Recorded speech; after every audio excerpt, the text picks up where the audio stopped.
HOD, Robert, are you ready? We can go. Thank you. Good morning.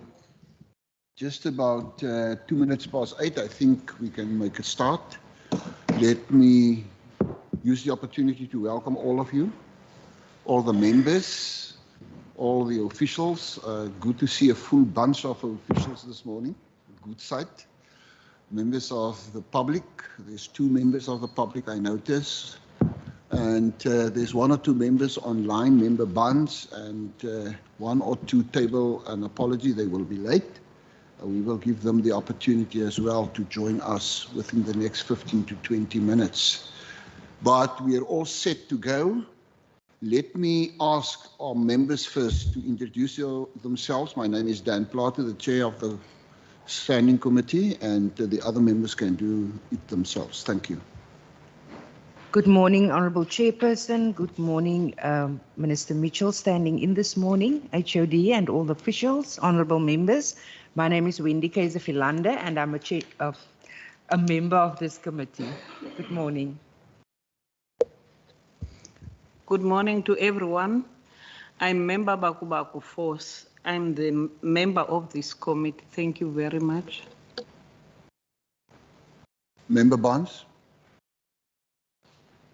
Thank you, Chairperson. Good morning, Chairperson. Good morning to the MEC, the department and colleagues. My name is Ayanda Barnes. I thank you, Chair. Thank you, Honourable Member. And Honourable Minister, you're standing in for Minister Shana Fernandez. She tabled an apology due to bereavement in the family. We noticed that. And I had quite a discussion with her yesterday. And she also officially, in writing, tabled apology, and we need to take note of that. HOD, you and your team, starting with maybe first the Minister. Minister is not quite well. You may leave within 10-15 minutes if you feel appropriate to do so. Thank you, Chair. Good morning, colleagues. Good morning to the department. I'm Dalen Mitchell. I'm the acting MEC for Social Development. Thank you. Good morning, Chairperson and honourable members. I'm Robert MacDonald, the Head of Social Development. May I ask your officials to do the same, just for record purposes, that you all introduce yourselves, please. Good morning, everyone. I'm Juan Smith. I'm the CFO for the department. Good morning, Chair, honourable members. I'm Denver Holly, Director of Finance for the department. Good morning, Chair and honourable members. I'm Zondi Leo, the Chief Director for Community and Partnership Development. Thank you. Good morning, honourable members. I'm Siam Niftaughdien, Director Business Planning and Monitoring. Good morning, members. I'm Charles Jordan. I'm the Chief Director for Children, Families and Vulnerable Groups. Thank you. Good morning, Chair. Good morning, members. I'm Leona Goosen. I'm the Chief Director, Social Welfare and Restorative Services. Good morning, all. I'm Esther Lewis, the Head of Communications.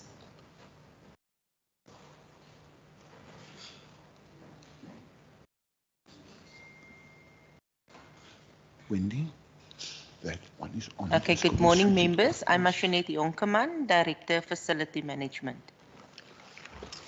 Good morning, honourable members. I'm Zwezi Kaba, Director of Restorative Services. Good morning, honourable members. My name is Tembekile Kwakwini, Acting Director of Children and Families and Vulnerable Groups. Thank you. Good morning, Chair and honourable members. I'm Ananda Nal, Head of Ministry. Morning, Chair and honourable members. I'm Annemie van Renen, Chief Director, Service Delivery, Management and Coordination. Good morning, Chair and honourable members. Ramila Patel, Director, Operational Management Support. Thank you so much. The 2 staff members that side, also for record purposes. Thank you. Good morning, everyone. Liesel Baran, Department of the Premier. Good morning, Chair, honourable members. Derek Smith, Department of the Premier. Thank you.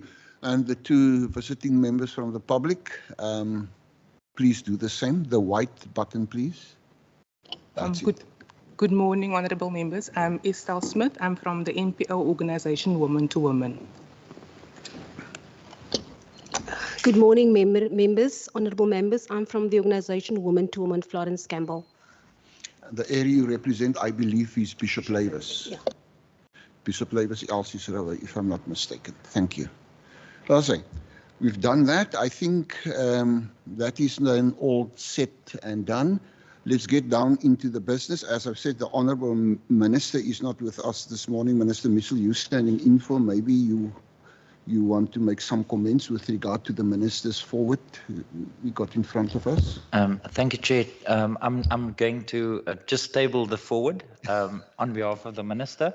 And if there's any questions to the forward, I'm sure that between the department and myself, we'll try and attempt to answer as best we can.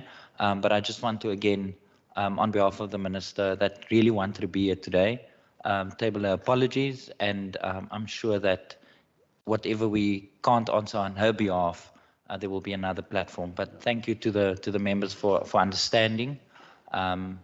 It's not that she didn't want to be here. Thank you, Chair. Look, much of the forward of the Minister is taken up into the address of the HOD as well. If you read the forward and the Minister's, the HOD's address, the issues overlap anyway. HOD, all to you to give a detailed report about the affairs of your department. Chairperson, I don't know how detailed you'd like it to be. I do understand the time constraints we have, but I could keep you here a few days. But I think to say, Chairperson, that we this was a year where we were still contending with COVID and the measures that the department have put in place to try to mitigate the impact on our business, as well as to try and assist citizens with relief measures during the disaster period. So it was a time of where our normal course of services was somewhat disrupted. You will see that reflected in some of the outputs and deliverables of the department, in terms of where there are group activities or community level activities. Some of those things were curtailed by the fact that we couldn't have gatherings at times. So some of those outputs you will see are lower. There were also some things we had planned to do with schools that were also partially disrupted during the year under review, because some of the schools were closed at certain points in that year. So that some of those targets were also affected.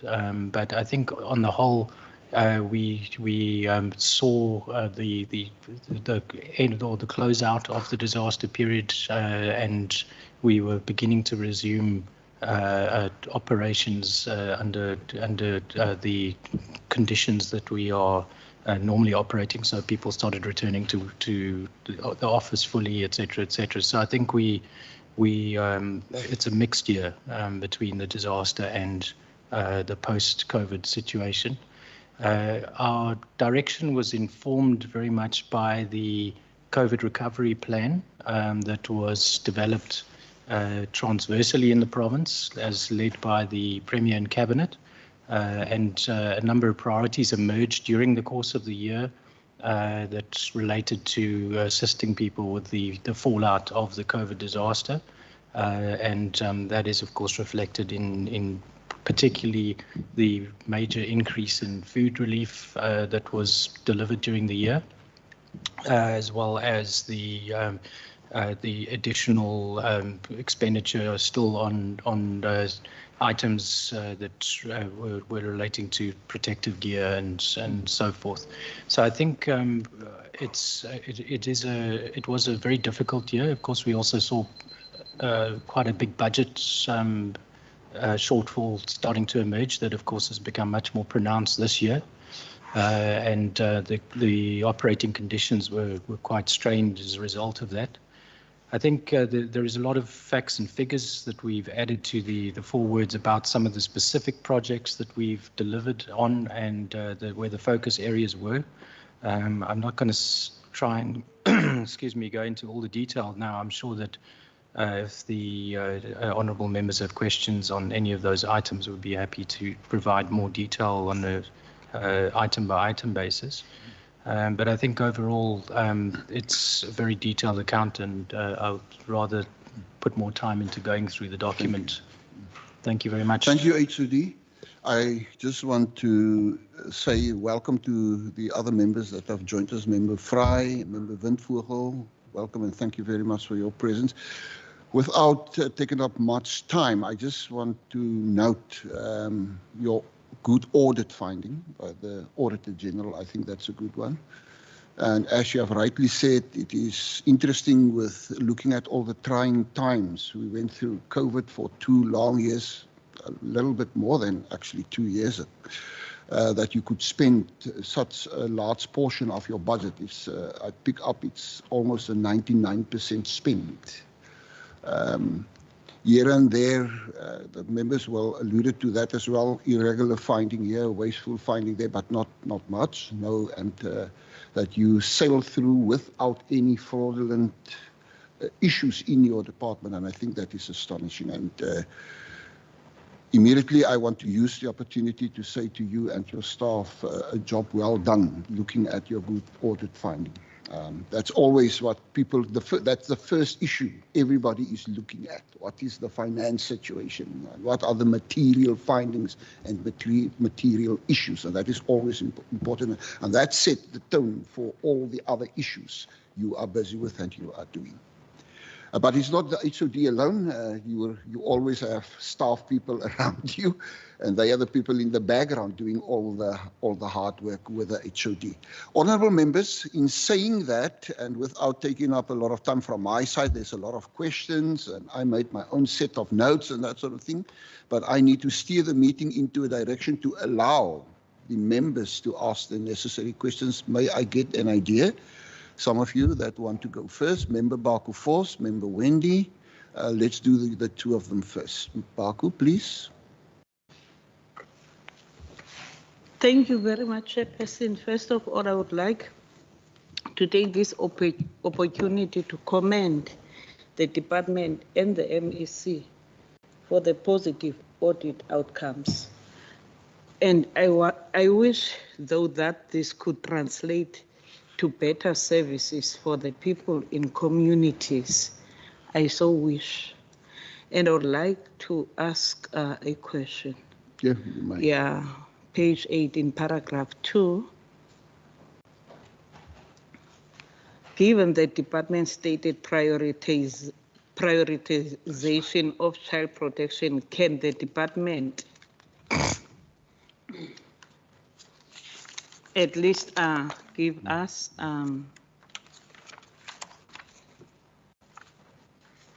the overview of how it protects children from poverty and what programs are in place to address the concerns raised in 2020 General Household Survey, which showed 13% of children living in household reporting insufficient food and 21% living in household reporting that meals were skipped due to the being insufficient funds, resources, food. Is there a food relief program that focuses specifically on child hunger? That is my first question. And the second question is on paragraph 7. I would like to know from the department, what is the number of children affected by this? Are those 2 vehicles enough to address this, the needs of the children? As we know, in the barriers to education for children disability who are already far less likely to attend school, and even more so for children living in rural areas. And the last question is in paragraph 3.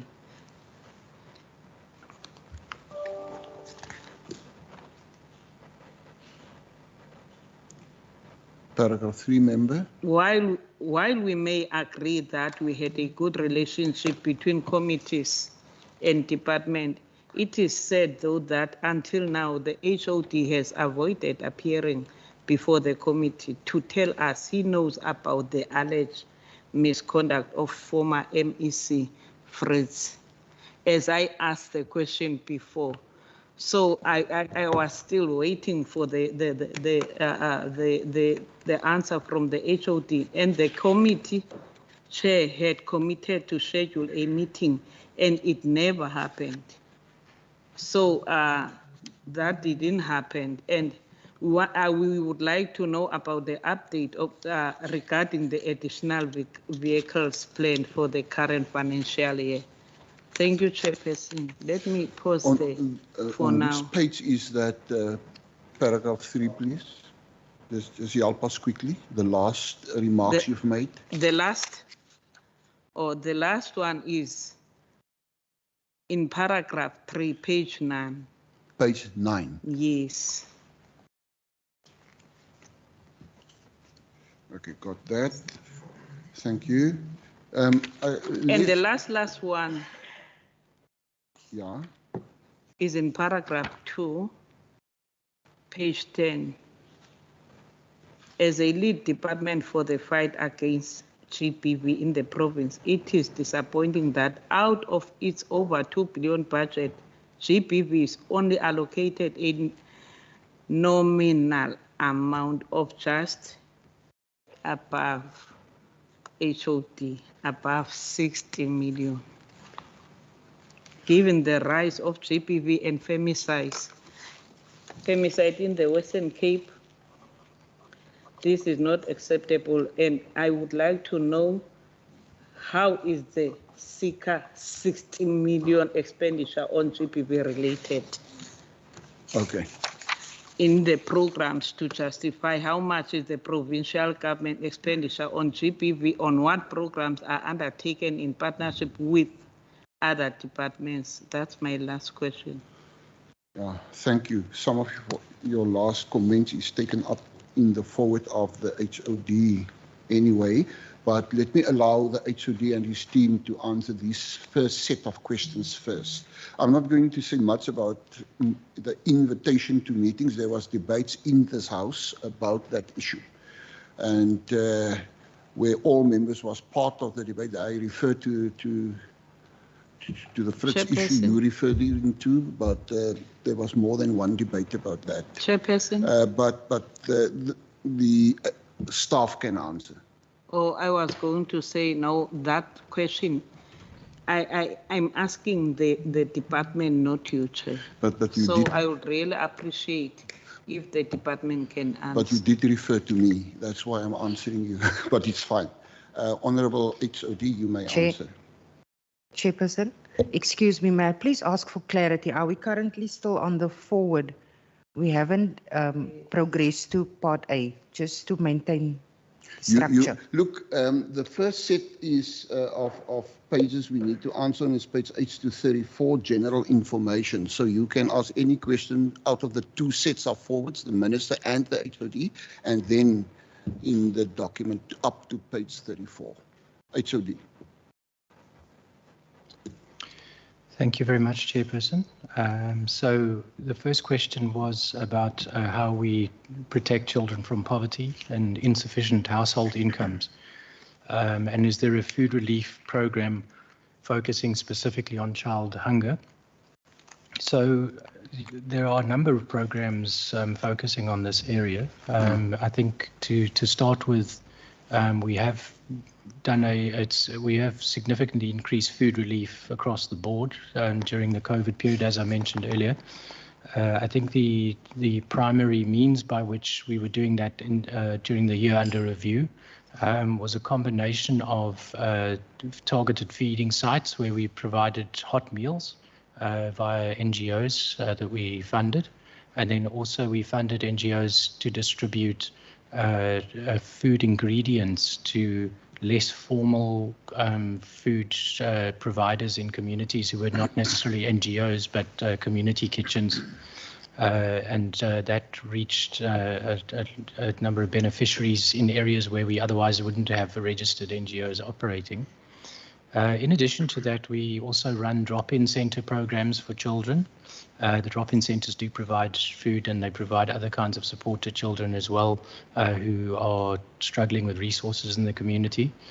I think also to add that the biggest arm of the provincial government's food security support to children is the school feeding scheme for all children who are in school and who require the food relief or food support. But in addition to that, and of course that's not social development, but we have to look at it province-wide. We can't operate in silos when it comes to coordinating our efforts. The Department of Health also runs food and nutrition support to children at risk of malnutrition and wasting. So we work in conjunction with them. And then in addition to that as well, we provide food through the ECDs, which of course have moved over to the Department of Education now this year, but during the year under review is still with the Department of Social Development. So around 80,000 children reached with food in the ECDs as well. So I would say in summary that it's a multi-pronged approach to nutrition. We of course are not including what the Department of Agriculture does as well, in terms of their support with food gardens and partnerships with farmers for the distribution of donations, and of course the municipalities as well, which are providing food support and have been doing so during the disaster period. So it's a multi-pronged approach. It's not social development alone, but rather we work in conjunction with a range of departments. We're not big enough on our own, but with all the other spheres of government, we can reach much further. What number of children are benefiting from the disability or the vehicles provided for children with severe to profound disabilities? I will ask Mr. Jordan to speak to that, as well as the question of an update on the additional vehicles that are planned for the year. Mr. Jordan? Thank you, HOD. So in that financial year, 2 vehicles were purchased, but an additional 2 was purchased, so it's a total of 4 right now. That's already been handed over to the NGOs. We're right now in process of purchasing vehicles number 5 and 6. So it's more than just the 2 as indicated in the report, but that was under review. That's why only 2 was reported in this one, but there is basically going to be 6, and it's still going to be rolled out further. Thank you, Honourable Member. Thank you very much, Mr. Jordan. On the question of the committee wanting to ask me questions about Minister Fritz, as I said before, I'm willing and available, but I'll let Minister Mitchell speak to that. Chair, I think it's important to just on record. I mean, the HOD has committed, but I also, Chair, with respect that we're dealing with the forwards. And nowhere does it relate to the forwards. So in the interest of moving forward, I think let's not bog down on issues, and the HOD has committed that he's willing and available. So I don't understand what the issue is. Thank you, Chair. Yeah, thank you. You want to continue, or can I? There was a final question about the 16 million on GBV. I will ask Ms. Goosen to speak to that. Thank you. Good morning. With that 60 million, we agree it will never be enough in the current budget framework. However, it was one of the only programs that was not cut in the budget due to the budget restraints. With that 60 million, we are running 27 shelters, which include also shelters for people exposed to human trafficking. We also co-fund service organizations at our TCC centers, and we also have a Kusalega center being operated on that. As you know, we've opened 5 new GBV centers within 6 months during the past financial year. And then in terms of our various relationships with various stakeholders, in terms of GBV, our pilot are running the 365 days of GBV under the leadership of Minister Fernandes, who's also the provincial lead on GBV. We're also on the GBV Transversal Task Team to implement the National Strategic Strategy. We are leading that and coordinating also that strategy for the province. We're on the Human Trafficking in Persons Task Team with SAPS as well as Department of Health. We engage on the VP forums with all this our service organizations, again, SAPS, Department of Health, to look at best practices within the GBV sector. We also have a referral pathway for, in terms of the criminal justice cluster for people exposed to GBV. And then also we're involved in the, of course, in leading the 16 days of activism for the province. Thank you. Thank you very much, Ms. Goosen. I think I should just add as well that this budget item's grown rapidly over the past 5 years. I think you know when I joined the department, I think we had a budget of I think it was about 12 million. So yeah, it's increased to fivefold. But I think there's a long way to go before we reach all the communities that we need to reach. It was, you know, it started out small, but it really is growing. And I think that, you know, it needs to continue. But of course, our budgets are being hammered at the moment. So that does slow down our ability to expand the program. Thank you, Chair. Yeah, there was budget cuts almost all over, and that impacts severely on what you needed to do, taking a 0.4 cut and that sort of thing. But looking at the magnitude of the budget, it sounds tiny. But if you're looking at monetary-wise, it's millions of rands we're talking about. But despite that, you have still done what you were supposed to do. Honourable Wendy Kaiser-Philander, please. Thank you very much, Chair. I'm not going to repeat because my question was going to relate to GBV as well. My question would be in terms of the forum that exists in the Western Cape, the Transversal Forum. How does monitoring and evaluation take place? I know the cases in the Western Cape, but across the country are alarming when it comes to GBV. How does the department track, you know, monitor and evaluate those various cases? And then also those that collaborative approach when it comes to the South African Police Service. We know that SAPS are hugely under-resourced, and we know about, you know, how victims of these crimes get dealt with at various police stations, how police officers are not trained, what the relevant interventions and collaboration is from the department side. Thank you, Chair. Thank you. Honourable Windvogel. Thank you, Chair. Let me also welcome the HOD. I don't see the minister here. Welcome the report. Chairperson,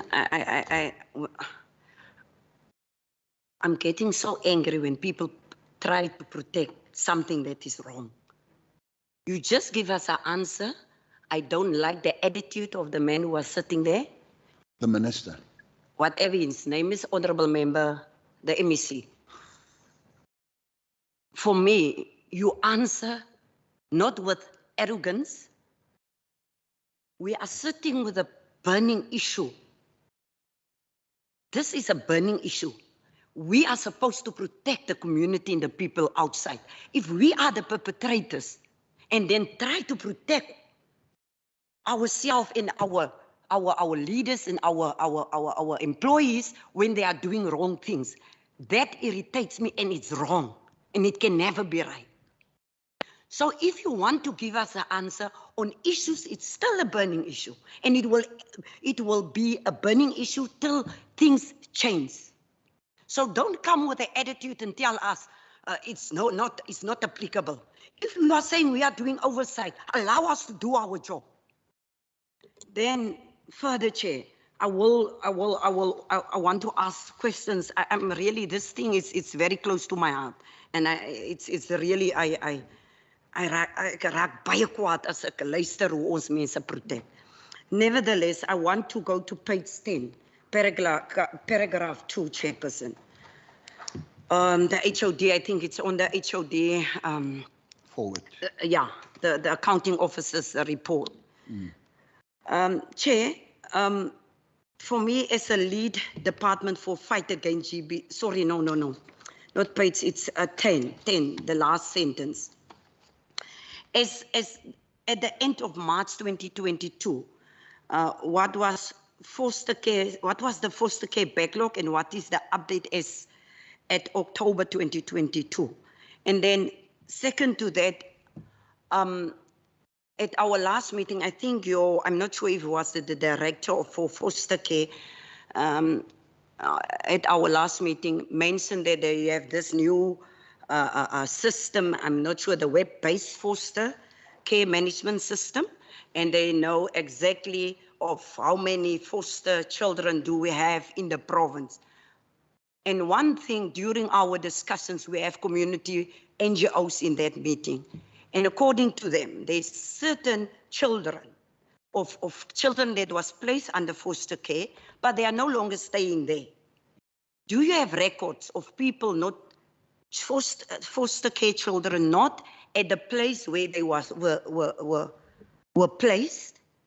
Do you know the whereabouts? Because some community members brought it to our attention that the money is still there with the foster parent, but the child is no longer there because you don't have that monitoring and system to make sure when you place the child that you do follow-ups that the child is still where they're supposed to be.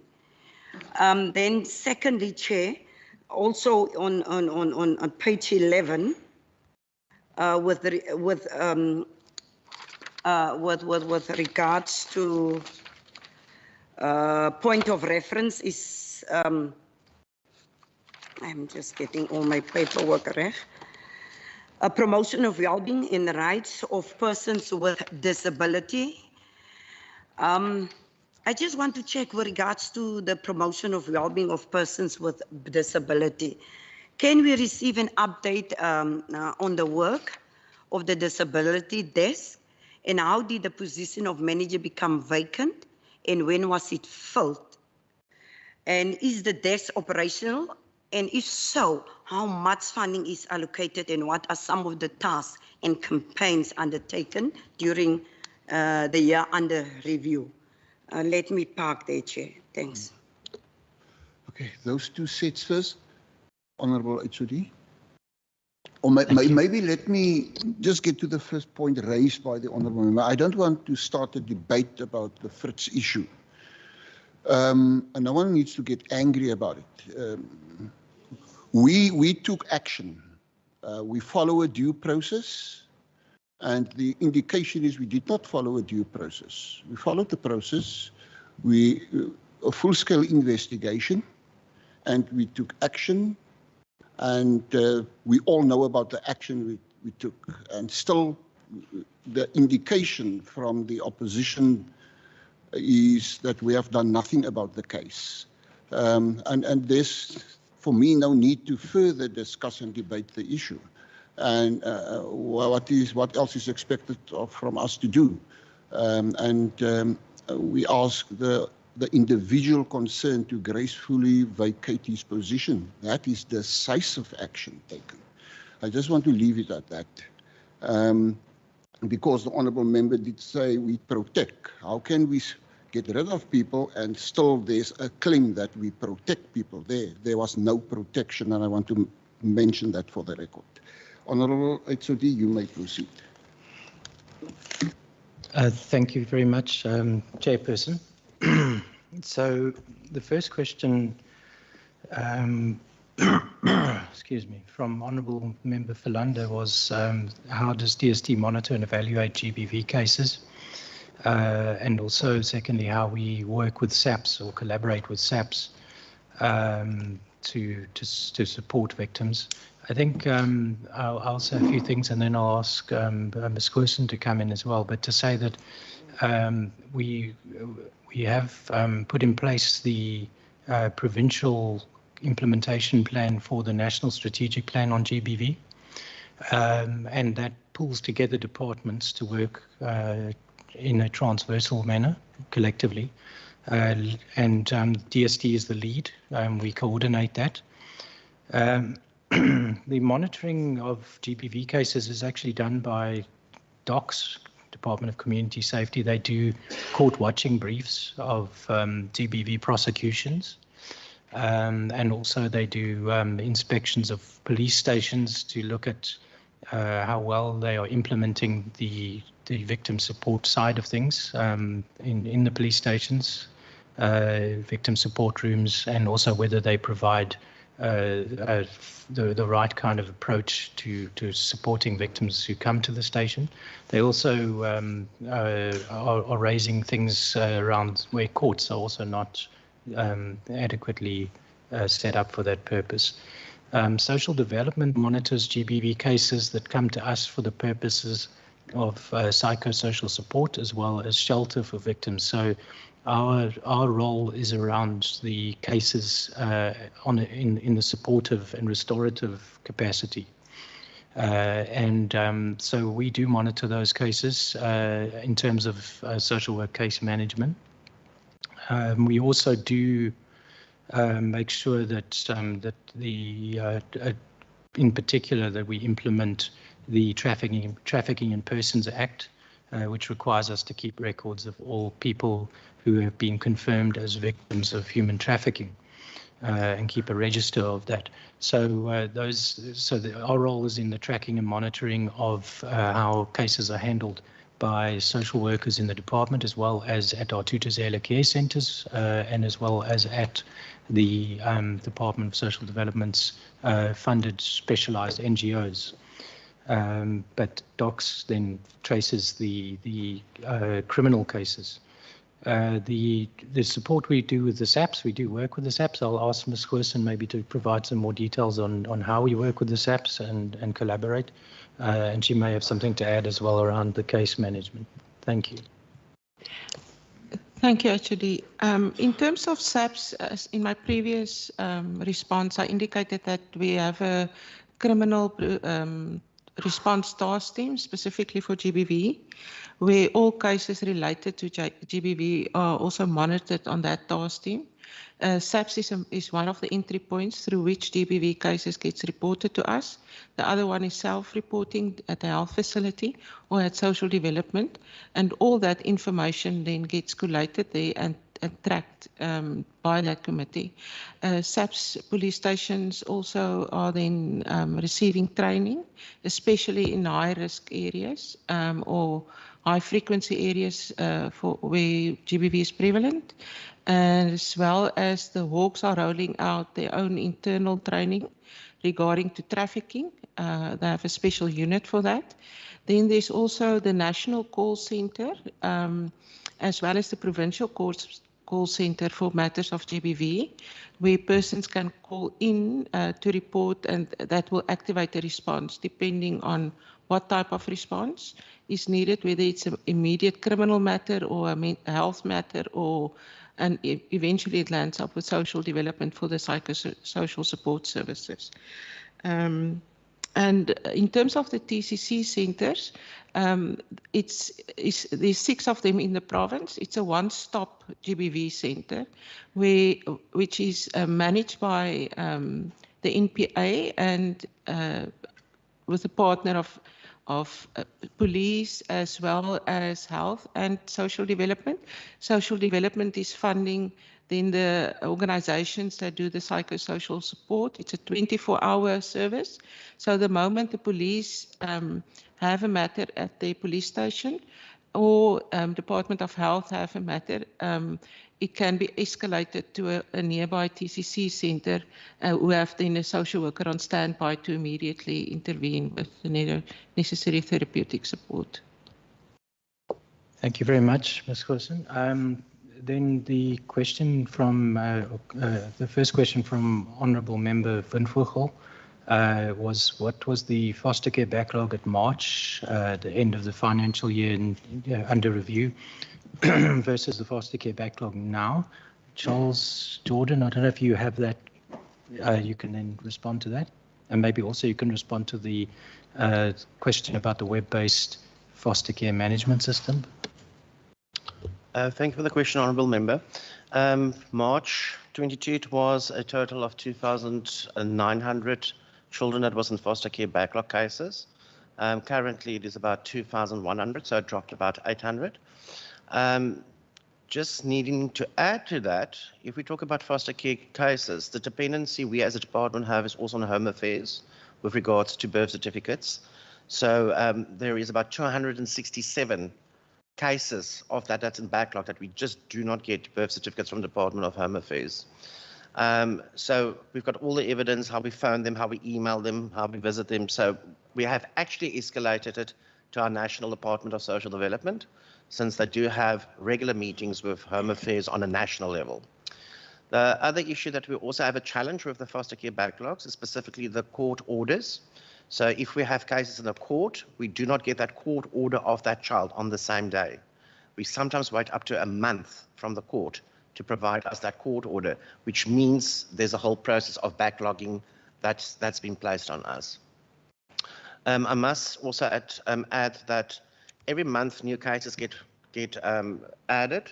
So it's not a question of always looking in isolation the foster care backlog from a certain period to other one, since every month there are cases of children whose court orders lapses in the system. Currently, we've got 58,358 children in the system, and it do happens that every month there's cases that lapse. That is the main purpose of the foster care web-based tracking system. So the tracking system have been captured by our social workers, every single detail of the child, the birth date of the child, birth certificates, the biological parents, if there is parents, where the children come from, and then also the foster parents, the current foster parents, where they reside. The foster care tracking system is a system that's been developed by the National Department of Social Development, and we're very fortunate that we are one of the first provinces that's using the system to its fullest. So how do we use the system to track us certain information? The first thing is that when it comes to specifically court orders that lapse, and that was one of the reasons why there was backlogs. Administratively, it was so difficult to keep on manually track of when a case lapsed because there's so many thousands in the system.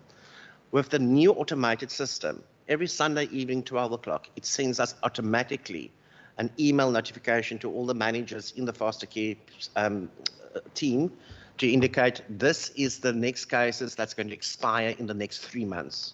So that gives the social workers then opportunity and time to then start preparing all the necessary documents and site visits and visits to the homes in preparation to go to the court.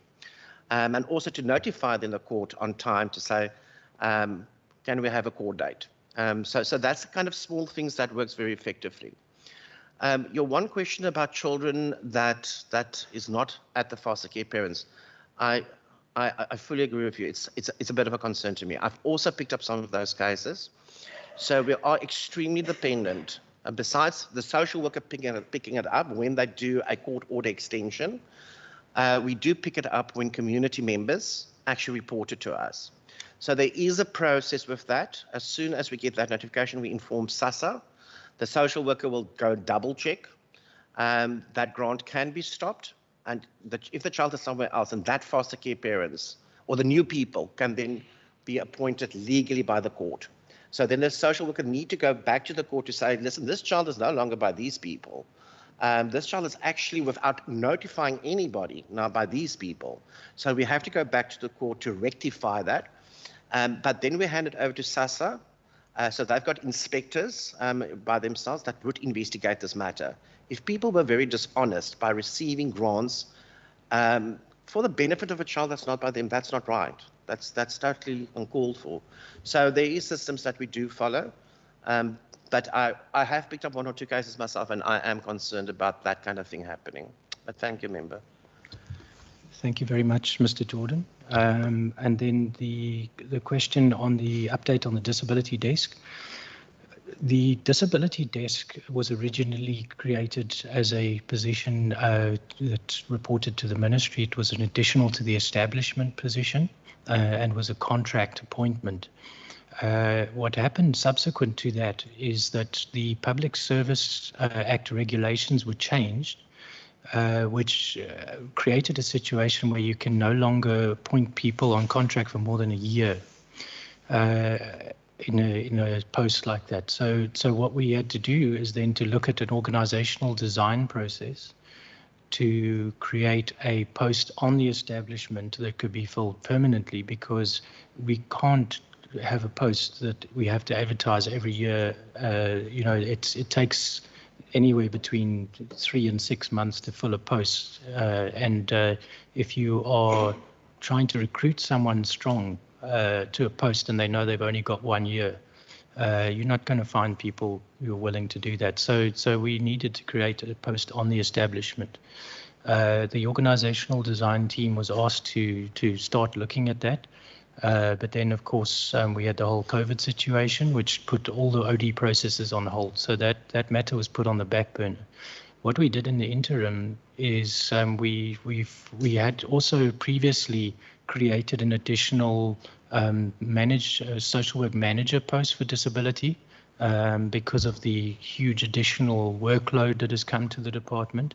So in the interim, we've now assigned the work of the disability desk to one of those 2 social work managers who manages disability. So they're carrying the work that used to be with the disability desk, and while continuing to manage the disabilities program between the 2 of them. I think that in the future, the question of a dedicated disability desk can be re-looked at, but right now our budget situation doesn't permit us to be creating more posts. There's a very tight control on the establishment being expanded at the moment. So I think that the things we've lost or that have gone on hold with the disability desk is the advocacy and liaison role. But at the same time, the capacity to drive disability programs in the department has been enhanced by the establishment of an additional social work manager post, which is at the same level of seniority as the disability desk, and that has strengthened our disability services in the department. So it's not all bad news. I do think, though, that once the budget situation changes, we will be able to relook at that again. I don't know if Mr. Jordan, you want to add anything further to that at this stage? Thank you, Achid. I think you've covered it. Yeah. Thank you. May I ask Honourable Buns or Nkamabocha? Thank you very much, Chairperson. And first, let me apologize to the department and the team at large for being late in the meeting. So I'm not sure if we are now dealing with the part A of the report. Okay. Chairperson, I had a benefit of reading the minister's forward outlined on page 8 and 9. Yeah. And the minister there touched on the topics such as gender-based violence, abused women, shelter, lack of transportation to school for children with disabilities and social relief, amongst other things. While we applaud the department in dealing with the issues of the capacity in attending on these issues, number one, with regards to the department's intervention against gender-based violence, I think when I came in, the question was, I'm not sure if it was responded in the manner that I wanted the response on, but I think the response was about the processes that they are having in place when these cases are reported. But my question is a bit different from that. What I want to know is, I want to know if the department has established a relationship with various police stations in the province to make sure that they understand the seriousness of GBV and such matters without further victimizing those who come to them for assistance. That's my number one. So I need to know if there is an intervention done by the social development in making sure that the police stations are abreast in terms of how to deal with these cases instead of chasing people away.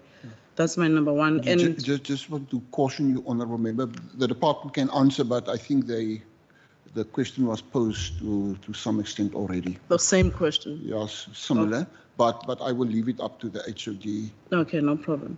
And secondly, I want to know how many shelters does the department have in the whole province for women subjected to abuse such as GBV? Do these shelters only house women or members of LGBTQA plus who might also experience similar abuse? That's number 2. So, and I also note that the department has made available only 2 vehicles in the whole province for children with disability. So I don't know if that was also covered. So for the purpose of attending school. So I would like to know whether these vehicles are staged in rural areas or in the city. And I would like to know whether 2 vehicles will be able to attend to needs of all disabled school-going children in the province. Lastly, the department spoke about the issue of social relief. What form of resources does the department allocate to households where there is no single person employed and no other source of income? And then, Chair, on page 16 of the report, with regards to rollovers, regarding the issue of specialized vehicle for disabled children, where does the department purchase these vehicles? And 2, are they not readily available and manufactured? And then it's only the issue of purchasing them, because every time we're being told about delays when resources of this nature have to be acquired. And then with regards to the service provider not delivering because of load shedding, what kind of service providers does the department use? We have been having load shedding since around 2018. Why is this service provider not investing in generators if they are serious about business? And why is the department entering into contracts with service providers without checking first whether they can produce or not? And then my last question, Chairperson, is on page 21 of the report regarding the gift and the donations received in the kind. Are there donors that the department use as service providers, either directly or indirectly? That's number 1. And then lastly, on page 33, with regards to the High Court rulings around mainly transportation of children with profound intellectual disabilities, my concern there is whether 2 vehicles are enough for the entire province to transport the disabled children to school. So I'll park there for now, Chairperson. Thank you very much. Thank you. I should deal with that set of questions first, please. Thank you very much, Chairperson. So on the question of whether the department has established a relationship with SAP stations in the province to prevent secondary victimization of victims of GBV, I think we did speak to that briefly, but as we mentioned, we do provide training to the SAPs around victim support. We also work jointly with the NPA in the Tutuzela centers to support victims as a first point of contact, as opposed to police stations, because police stations not always the best option for victims to go straight there. The Tutuzela is a better solution in a sense where it's available. I think also to say that I did mention the role of docs as well in providing oversight around police stations in terms of their victim friendliness. And then also to say that we have a working operational relationship with SAP stations at a local level because of not only GBV but child protection and all the other services we render. We have to work with the SAPs on an ongoing basis. So that relationship exists by the nature of the work we do. It has to be integrated. But maybe Ms. Goosen, I don't know if you want to add anything further on that. Related to the victim, at SAPS, there's also victim support rooms that are established, and the trauma center also provide then at these victim support rooms training to all volunteers involved in supporting victims. Thank you, Ms. Goosen. I think also to add that the SAPs, at a high level, we've also engaged SAPs in terms of their implementation plan for the National Strategic Plan on GBV. They actually have their own plan as well that they are rolling out. So we've been engaging them about their plan, and it is a good one. It will be, I think, very positive if they can implement it successfully.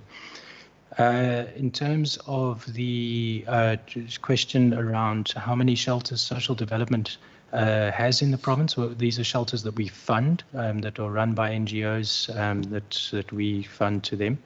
And also the question about whether these shelters accommodate only women or whether they support members of the LGBTQI plus community. I'll ask Ms. Wilson maybe to speak to those two aspects. We're funding currently 26 shelters across the province. And in terms of LGBTQ+, provision has been made where there's a high prevalence for these victims in terms of to access shelter services. We also then have dedicated services to them in specific their specific needs. We also have an agreement with an organization that Triangle that specifically also roll out training for us to the GBV centers in terms of the support to the LGBTQ community. Thank you very much, Ms. Wilson. We also do provide some of the shelters do provide for children to also stay with the mother as well. So it's not only for the mothers, but for their children as well, because often they need to have that capacity available. On the question relating to the disability vehicles, which I think came up at the end and also in the middle, the two vehicles are not, they're specifically relating to children with severe to profound intellectual disability. So there are other transport options for disabled children that are operated by other departments. This is only one specific thing we're talking about, and that is in relation, as you correctly indicated, Honourable Member, through you, Chair, the High Court ruling around children with severe to profound intellectual disabilities. The vehicles are being produced and handed over. They are certainly not enough. I think we're at the beginning of a process.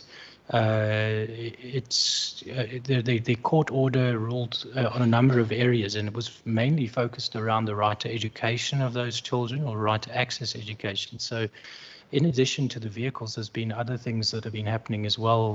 The Department of Education nationally has introduced a particular allocation to introduce specialized support in the provincial education departments for this purpose.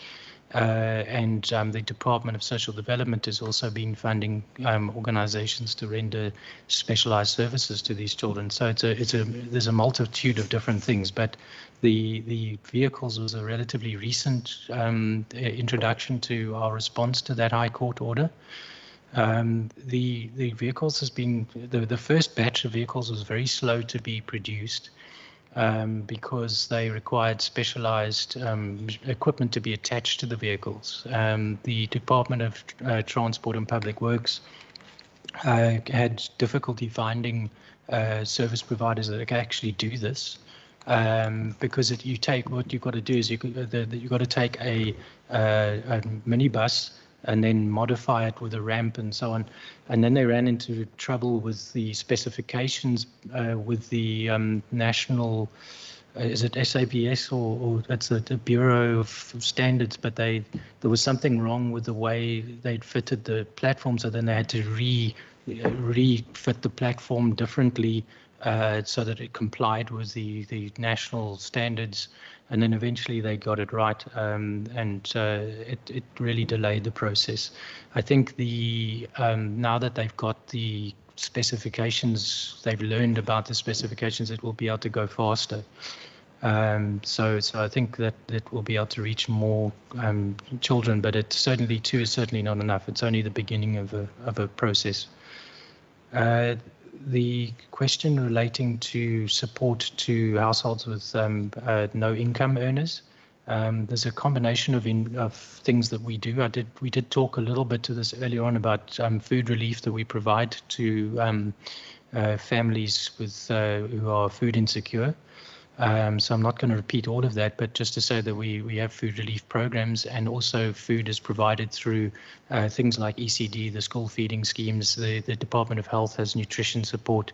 And then the biggest single support, of course, is from SASSA through the COVID grant, as well as the social relief grants that used to exist before COVID and sort of been superseded by the COVID grant. As well as the child support grants and so on. So the grant system is the first line of defense in South Africa's social protection system. If you look at the budget for our province that SASSA has for social protection, it's way bigger than what social development can afford. It's substantial. So we, in a sense, we try to supplement and support in addition to that. But I think also to say that where there are child-headed households, we have a specific role of support that is legislated into the Children's Act, and we implement that. That we don't have many child-headed households in the province, but the ones that we do have, we've got them registered on the system, and we provide support to those households in line with the Children's Act. In terms of the service provider not delivering during load shedding, I don't know whether CFO, you've got any more detail on that particular situation. Thank you, HED, through your chair. The non-delivery due to load shedding is concerning our sanitary towels that we give to our girl child. Around about the end of March, they were supposed to deliver the final batch. During that period, they had some difficulty, the service provider. And because of that difficulty, they could only deliver the last batch in April. And that's the reason why we had to then ask for a rollover of those funds so that we can pay for it. So we can, at this point in time, conclude that that project was completed and that the service provider did then do the necessary at that time. Thank you, Chair. Thanks, CFO. Yeah, so it wasn't a very long delay, but it was right at the end of the financial year. So it just pushed it into the new financial year. Then the question regarding gifts and donations, were there donors that DST uses as service providers? There were some donors that are funded NGOs, but the donations we capture are usually for the facilities or for DST's beneficiaries. So the donations, the majority of donations we've received, for example, will be things like clothing that NGOs may have collected in the community to donate to one of our child and youth care centres for the children. So we register those as gifts, although they're not actually for the benefit of the staff in 99% of the cases. They're usually donations to our child and youth care centres that we run for the children in the centres, not for the staff. So there's not a concern for us there about the any kind of conflict of interest, but we do screen all of the gifts and donations for potential conflict of interest, and we haven't picked up anything. Also, the nature of the gifts tends to be for children, whether it's formula or nappies or things like that. Thank you very much, Chairperson. Thank you so much. Honourable Fry, any questions? No. Back to Honourable Member Bakenfors. Thank you, Chairperson. Chairperson, can I pose a follow-up question before before I move forward? I would like to make a follow-up question on HOD. Given the acknowledgement that the GBV budget is not enough, and the other creative methods that can be implemented to partner with other departments to increase the spending of on GBV, can't we do that? Can't the department do that? And if we were able to take millions from Provincial Reserve to fund COVID-19, I think we can also do the same for the funding of GBV, or is this a way of saying that is not each GBV is not enough? I have a problem when it comes to GBV because children are killed every day. Women are abused and raped and killed every day, and GBV is very close into my heart. If you listen to me in each and every debate I have, I'll specifically speak about GBV. I'll specifically speak about poverty, because I'm coming from the rural areas. We know these things. We're on the ground. So I'm very worried when it comes to that. We must take serious this thing of GBV. As I said before, this is the second pandemic. So we must concentrate on that. Yeah.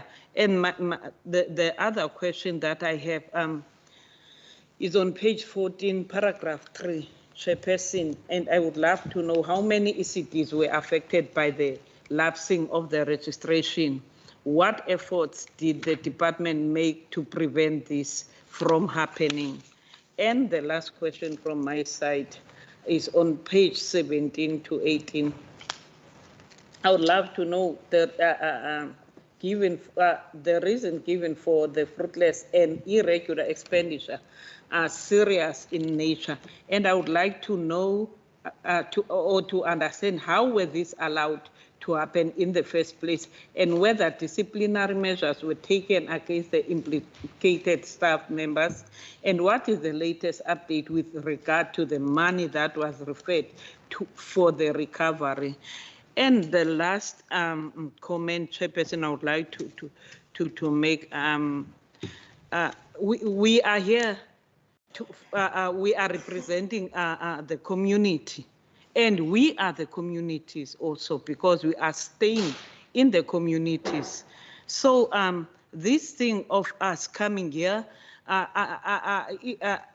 asking sweetheart question, we can't do that. We can't ask sweetheart question. We are not here for lovey-dovey. We are here to question. To pose questions for our communities. We are not lovey-doveys here. Thank you very much, Chairperson. Thank you. Yeah. Honorable Makamba. Thank you very much, Chairperson. I have a follow-up question.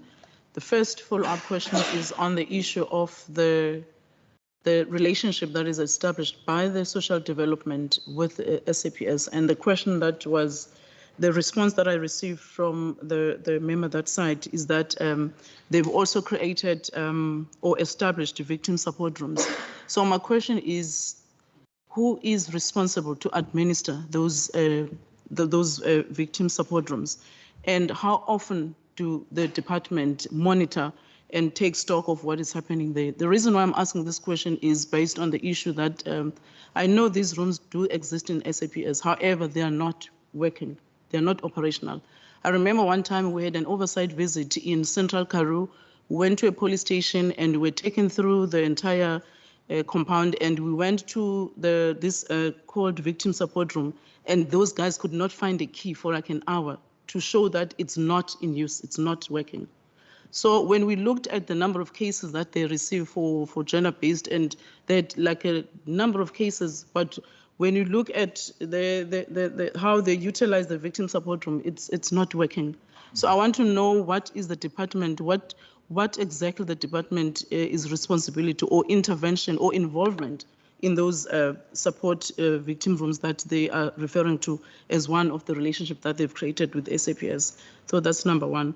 And number two, on the issue of the support of households that are unemployed, how does the department determine those households? What is the process that they have in place to tap into those communities? How do they get a database of those communities? Thank you. Thank you. Honorable Itsuti. Thank you very much, Chairperson. The question from Honourable Member Bakafos regarding the collaborative approach to getting resources into the fight against GBV, I think that is what the implementation plan that we've adopted is all about. The National Strategic Plan for GBV has pillars that speak to the roles of different sectors in government.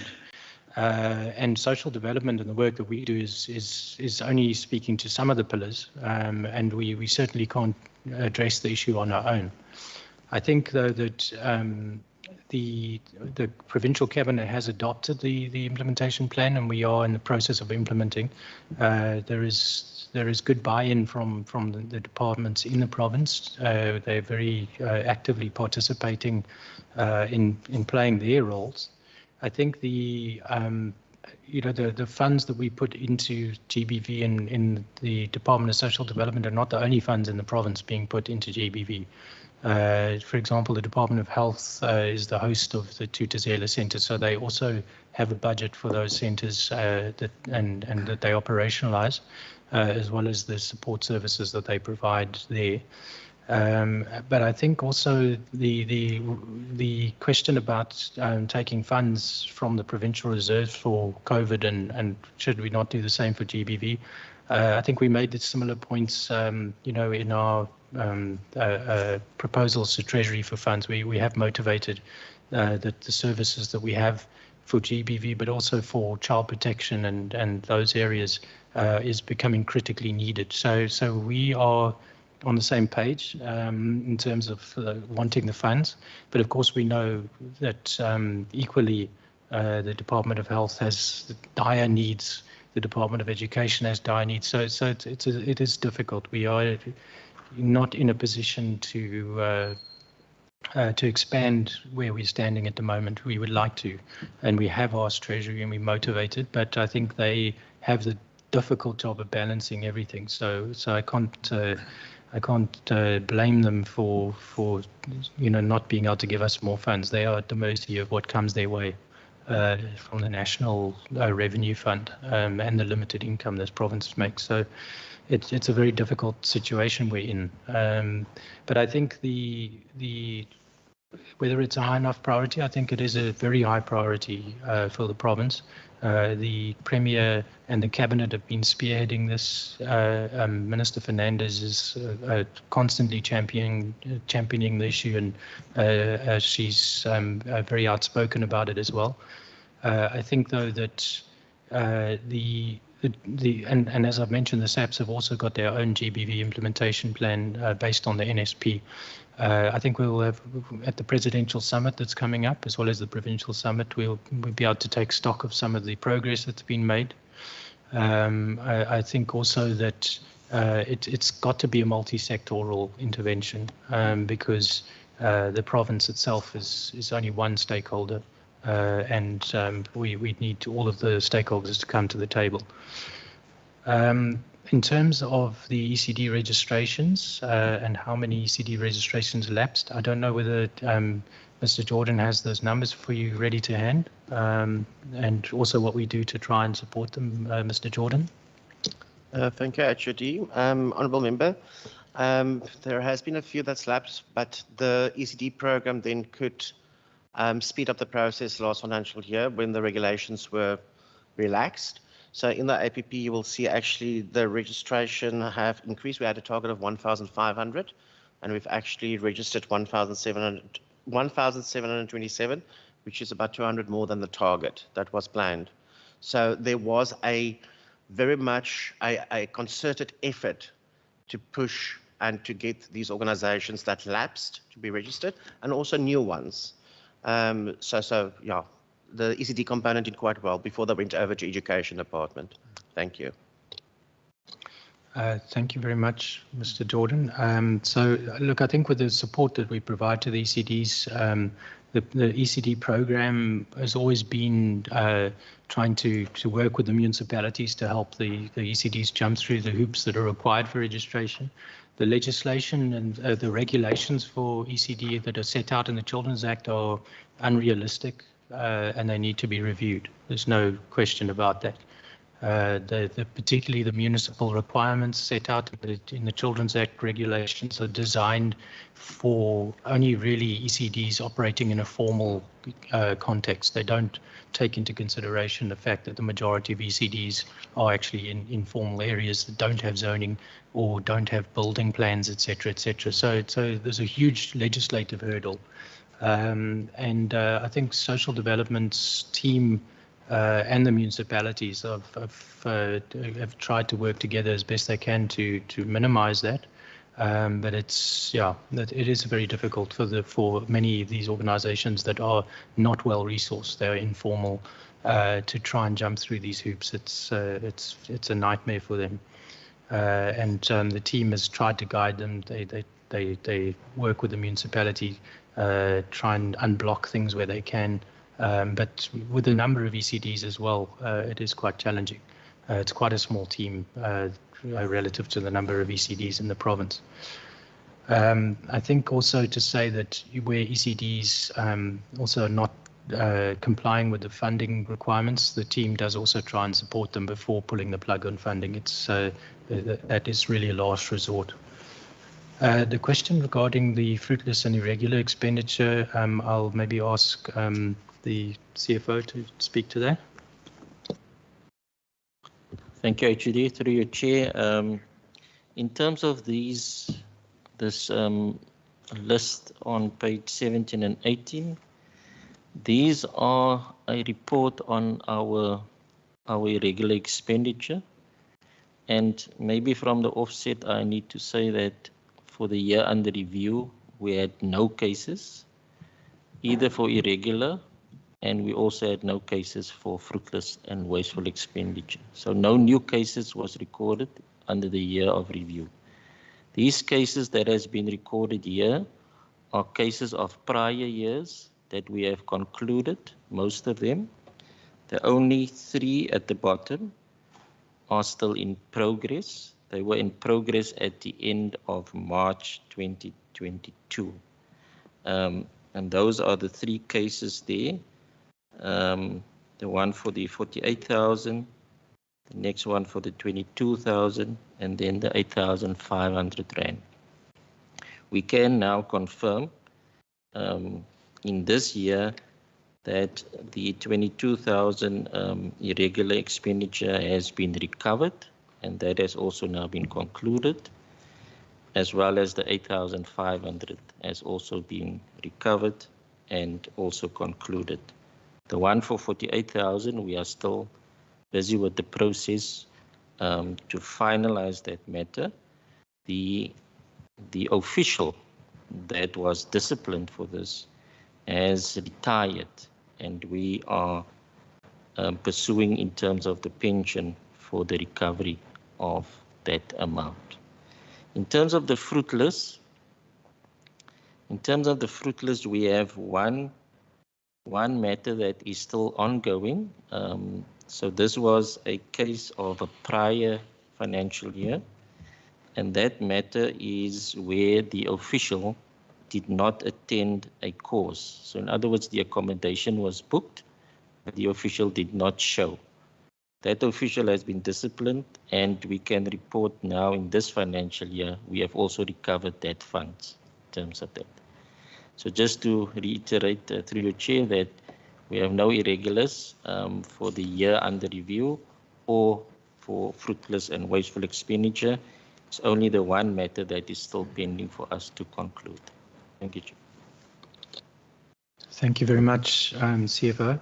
Then just to say, in relation to Honourable Member Barnes's follow-up questions on the SAPS victim support rooms, the SAPS, sorry, Member Bocho, the SAPS victim support rooms are operated by SAPS, and the oversight of those rooms is done by the Department of Community Safety in terms of their role under the SAPS oversight legislation that they are empowered by. So we do provide support and training to the SAPS where we can, but we don't have a oversight role of that in in legislation, it is with docs. I think, yeah, we certainly have noted the fact that there is very uneven implementation of these things.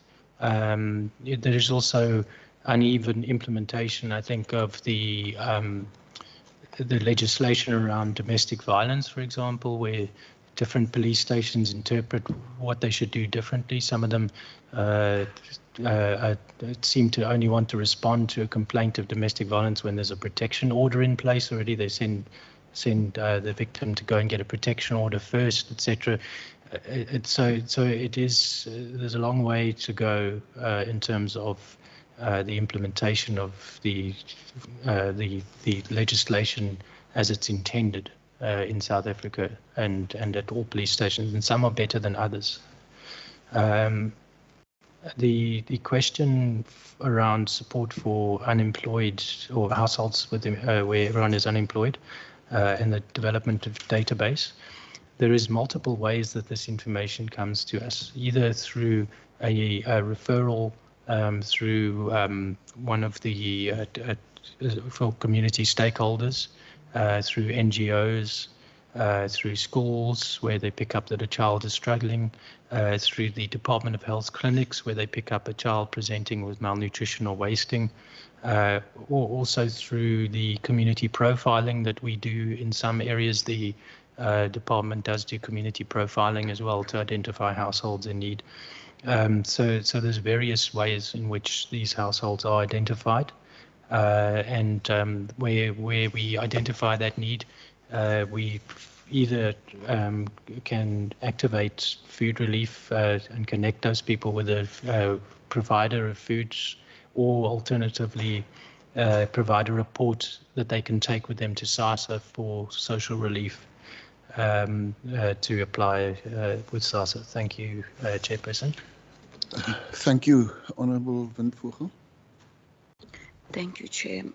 Chair, I do have two follow-ups on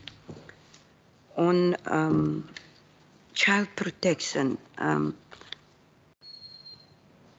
Given the rise of child... Which page are you, Honourable Member? Which page are you? Come again? Which page are you on? Child protection is still the forward. Oh, okay. Yeah, it's a follow-up on that. Given the rise of child murders, do the department know how many children have been killed in the province, and do they have a program to address these deaths? Then secondly, Chair, I think my last question was not answered when I asked the department in terms of if the desk is operational, and if so, how much funding is it allocated, and what are some of the tasks or campaigns undertaken during the year under review. Then, Chair, another follow-up is on the HOD responded on child-headed household. What is the department doing to identify existing child-headed households in the community? Because I believe there is a higher household than what the department supports. Then lastly, Chair, on page 14, sorry, on page 12, first paragraph, it is understandable that the conditional grant allows only for these packs to be distributed in schools. But what is stopping the department from using its own funds to expand the program for the out-of-school youth in poor and disadvantaged communities? Thank you, Chairperson. HOD. Thank you very much, Chairperson. On the question relating to child murders, the Department of Social Development participates in the Child Death Review Panel that is chaired by the Department of Health's Forensic Pathology Services, so that we can be kept up to date on unnatural deaths of under 18 children in the province. As well as to receive referrals of where there might be other children in the family that are at risk.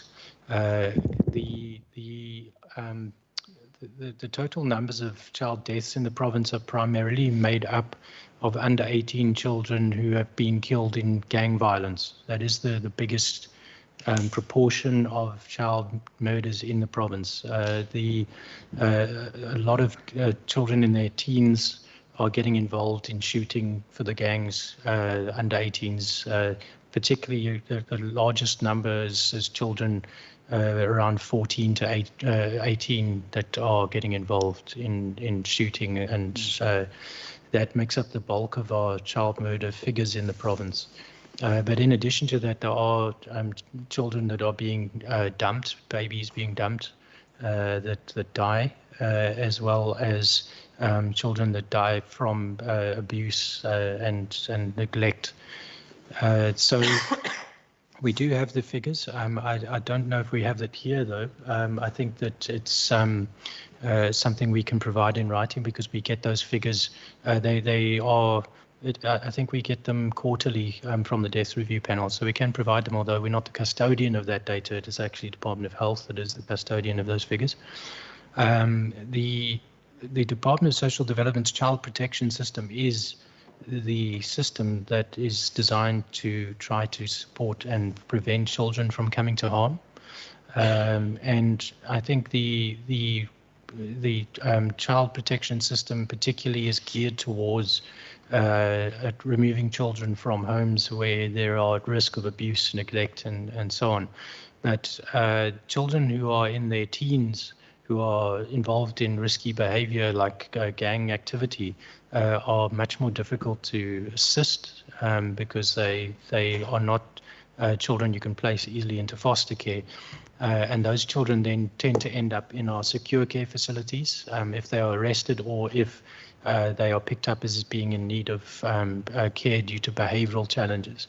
So the department's secure care facilities are also an important part of our services to try to protect children who are potentially at risk. And we get a lot of referrals from the magistrates of children who are getting into gangs, who are being involved in activities that could lead to them being murdered. And those children are then referred to our secure care centres. So the centres provide a role of trying to help keep those children away from the dangerous activities they're involved in, and to help to restore their developmental path to a normal and healthy development as children. So it is probably the primary mechanism for addressing or combating the murder of children in the province that social development has available to it in legislation. But also we do operate community-based child and youth care worker programs for children at risk in communities. The RACIA program used to be called Isibindi, where child and youth care workers are being deployed in communities to work with children who are at risk, either due to behavioral challenges or due to abuse and neglect. We also have NGOs running the Eye on the Child program. The program is designed to get community volunteers to report children at risk to the authorities, and it helps us to identify those children who need more intensive social development interventions. I think the child murders in the gang space is a very challenging issue, because the gang violence in some communities has become extremely severe to the point where the SAPs can't even deal with it. And certainly the social workers themselves are dependent on the SAPs to be able to intervene in many of those violent situations, because we need to stabilize those communities. And I think that's where, there's the role of law enforcement, the LEAP program and the provincial safety plan is critical as well, because we need to stabilize those areas so that we can get NGOs and social workers to operate there. The disability desk, I think I did mention before, we are the functions of the disability desk have been taken over by one of the managers who's in charge of disabilities, but it's not fully operational in the manner it was before, because that manager has also got to continue their work of managing the funding that we provide to the disability organizations. So we've lost some of the functionality of the disability desk, and we would like to reinstate that when we are able to, once we've got a post created for that purpose. But the functions that are still operating, the continued advocacy for disability services, the continued policy development around disability services, that is happening. The support to the NGO sector and to disabled persons that was provided by the disability desk is continuing and is being run by the disability program themselves. And the oversight of the sector is continuing. So a lot of the work the disability desk was doing is continuing, but some of the dedicated programs that were run, like the audits of the compliance of provincial buildings with disability requirements, that we can't continue at the moment, but we have got the benefit of what the disability desk did do previously. We've used that information and we're implementing some of the things that came out of that. So it's not lost. The child-headed households, how do we identify child-headed households? This comes to us through various programs, whether it's through the Eye on the Child or through NGOs that are operating in communities, through religious organizations that refer these to us, as well as the schools and all other stakeholders. And then, as I mentioned before, we do also do community profiling in some areas where there's a need. So that is how we come to know of these homes. But certainly, if the honourable member is aware of child-headed households that are not receiving support from us, then she is most welcome to report it to us, because that everyone who can identify and report children at risk to us, it helps. We need everyone to be our eyes and ears for the safety of children. On the question regarding the conditional grant limitations around the Sanitary Dignity Project, we have found room to expand it slightly so we can reach child and youth care centres as well, which has helped. But expanding this to out-of-school youth in general is beyond our reach financially at this point. Our budget is there's just no budget there to do that at this point in time. We are reliant on the conditional grant for this project. Otherwise, we would need to take funds from other services that are already under strain. Thank you, Chair. Thank you. Just a couple of issues from my side. Actually, in your report on page 10,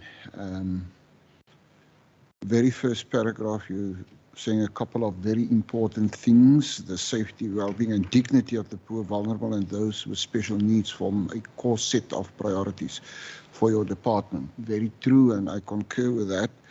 But you also make reference to the slow economic growth, and that's what I think you're quite correct. If that is not going to, if our economy is not going to improve, more of a burden for social development and other entities of government to provide for the poorest of the poor. There's always a complaint about government is not doing enough, and I want to agree with that. The perception will always be there that we are not doing enough for the poorest of the poor. But you're talking about in paragraph 1, the implementation of economic recovery programs. I'm not sure if it is the department or in conjunction. You were talking also about the whole of society approach and working together with one another. And I suppose with this, you're working together closely with the Department of Economic Development and Finance and that sort of thing, but you can abreast us with that. I just want to say you made the point with regard to GBV, and sometimes with GBV you step in when it is almost to say too late, because we can't see what's happening within the confinements of four walls, what's happening inside the house. If there's not early detection and early people coming and bring issues under your attention, I would love to know from you if that is indeed the case. For the last 2 days, driving into town, and even this morning, looking at the issue, I think it's your second last paragraph with regard to human trafficking. There was quite debates over the radio stations about human trafficking. Are you finding, you and your department finding that human trafficking is becoming a more and more of a problem in the Western Cape? I believe it's a major problem in Mpumalanga and those areas, bordering Zimbabwe, bordering Mozambique, bordering Botswana, and so on.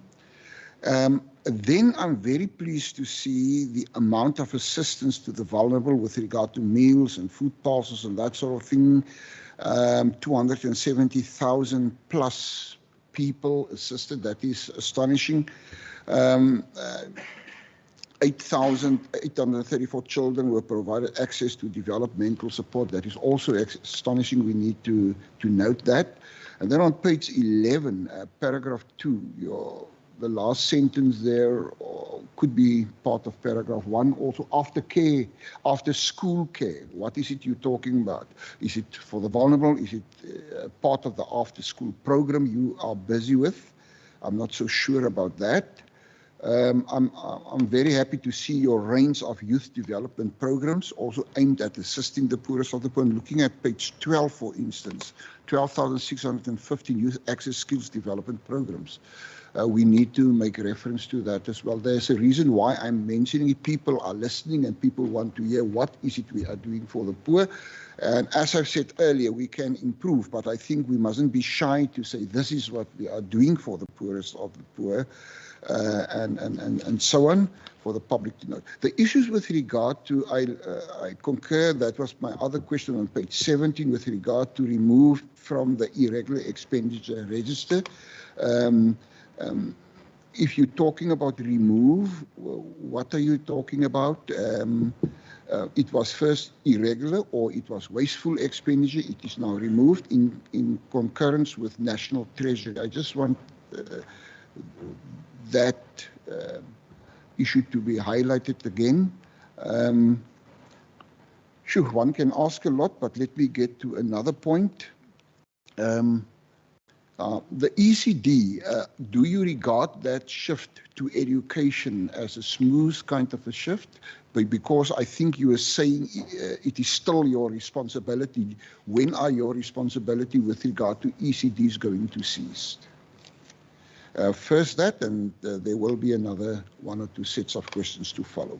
Honourable Minister, you first.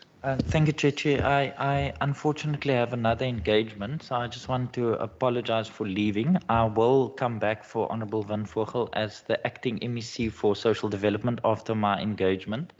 So I will be back, but my apologies for having to leave now. Thank you, Honourable Minister. Thank you very much, Chairperson. Did the Minister say that he's coming back to have a discussion with you? Maybe it is. Thank you. Okay. Thank you, Chairperson. Yeah, so in terms of the question on what role DSD has in the economic recovery space, I think obviously we fund a lot of NGOs. During the year under review was over 2,000. Now it's less because of the ECDs moving over to education. So there's a lot of jobs in that space that we continue to support. I think I will ask Mr. Hewu to speak to what we do around EPWP, as well as around the youth development and youth opportunities from his side. Thank you, Mr. Hewu. Thank you, Chair. True, Jody. We do a number of programs. We fund a number of programs particularly the community-based organizations. We fund 27 of those. They provide primarily youth development skills. Most of them concentrate on soft skills, building the confidence of young people, taking them through programs like civil writings to enable them to be active and confident job seekers. And on the EPWP front, just on the youth as well, we also have youth cafes in addition to the service organizations that are providing skills development. The youth cafes also run programs that are intended at providing opportunities, services, and support to young people. Unfortunately, we do not have youth cafes in every single town in the province due to budget constraints and the inability of municipalities to provide space where these youth cafes could be run from. But young people are exposed to a number of activities, including digital skills, the social network prep, social, this mass media and social media interaction, so that they are able to link up with other young people and understand what opportunities exist and where. So that is what is happening in our youth cafes. In the expanded public works programs, before this financial year, we're funding organizations across the province that way identify young people, majority of them girls, and give them opportunities for workplace placements within NGOs. We place them within willing government departments that receive the young people and expose them to the field of work, and also expose them to a number of skills that young people are able to acquire. Some is computer skills, some will be skills around confidence building, some will be skills around soft skills, so that young people understand it is important to have skills that will then enable them to be exposed better to other skills that are available in various departments, in various organizations that we are funding. So that is what we are doing under the EPWP program. We also have the Community Works program, which is a program that is less in terms of the remuneration, is remunerated less, and the number of hours of exposure are less, and is generally providing access to very, very low-skilled members of the community, particularly most of them are women, to be placed in early childhood development centers, to be placed in other organizations that we are funding for about one day to 2 days a week, but the majority of 8 days a month. So those are some of the opportunities that we are providing under the EPWP program and the Community Works program. Thanks, Chair. Thank you very much, Mr. Hewu. I think also just to mention as well that we do try and link young people to job opportunities. We've had some partnerships with the private sector around placements and those kind of things as well. But I think obviously social development is one department among many working in this space. And Chair, we do work with the Department of Economic Development around linking beneficiaries to opportunities that they have also initiated. So it's intersectoral as an approach. The second question, Chairperson, on human trafficking and are we finding an increase? Yes, we are. The numbers are not extremely high, but we are finding an increasing trend. We have seen more. I think also it's to do with people becoming more aware of it as well and understanding what human trafficking can be. Because I think, with the implementation of the Victim Support Services Act, the Trafficking in Persons Act, it's become clearer that cases of victim or human trafficking aren't always what we might traditionally understand by that. So a lot of in the sex worker industry, there's a lot of what is defined as human trafficking, where women are brought to the country under false pretenses of job opportunities and then entrapped in the sex trade. Also, there is cases of children being lured into that as well. And there is also various other kinds of trafficking occurring with workers and so on. So I think there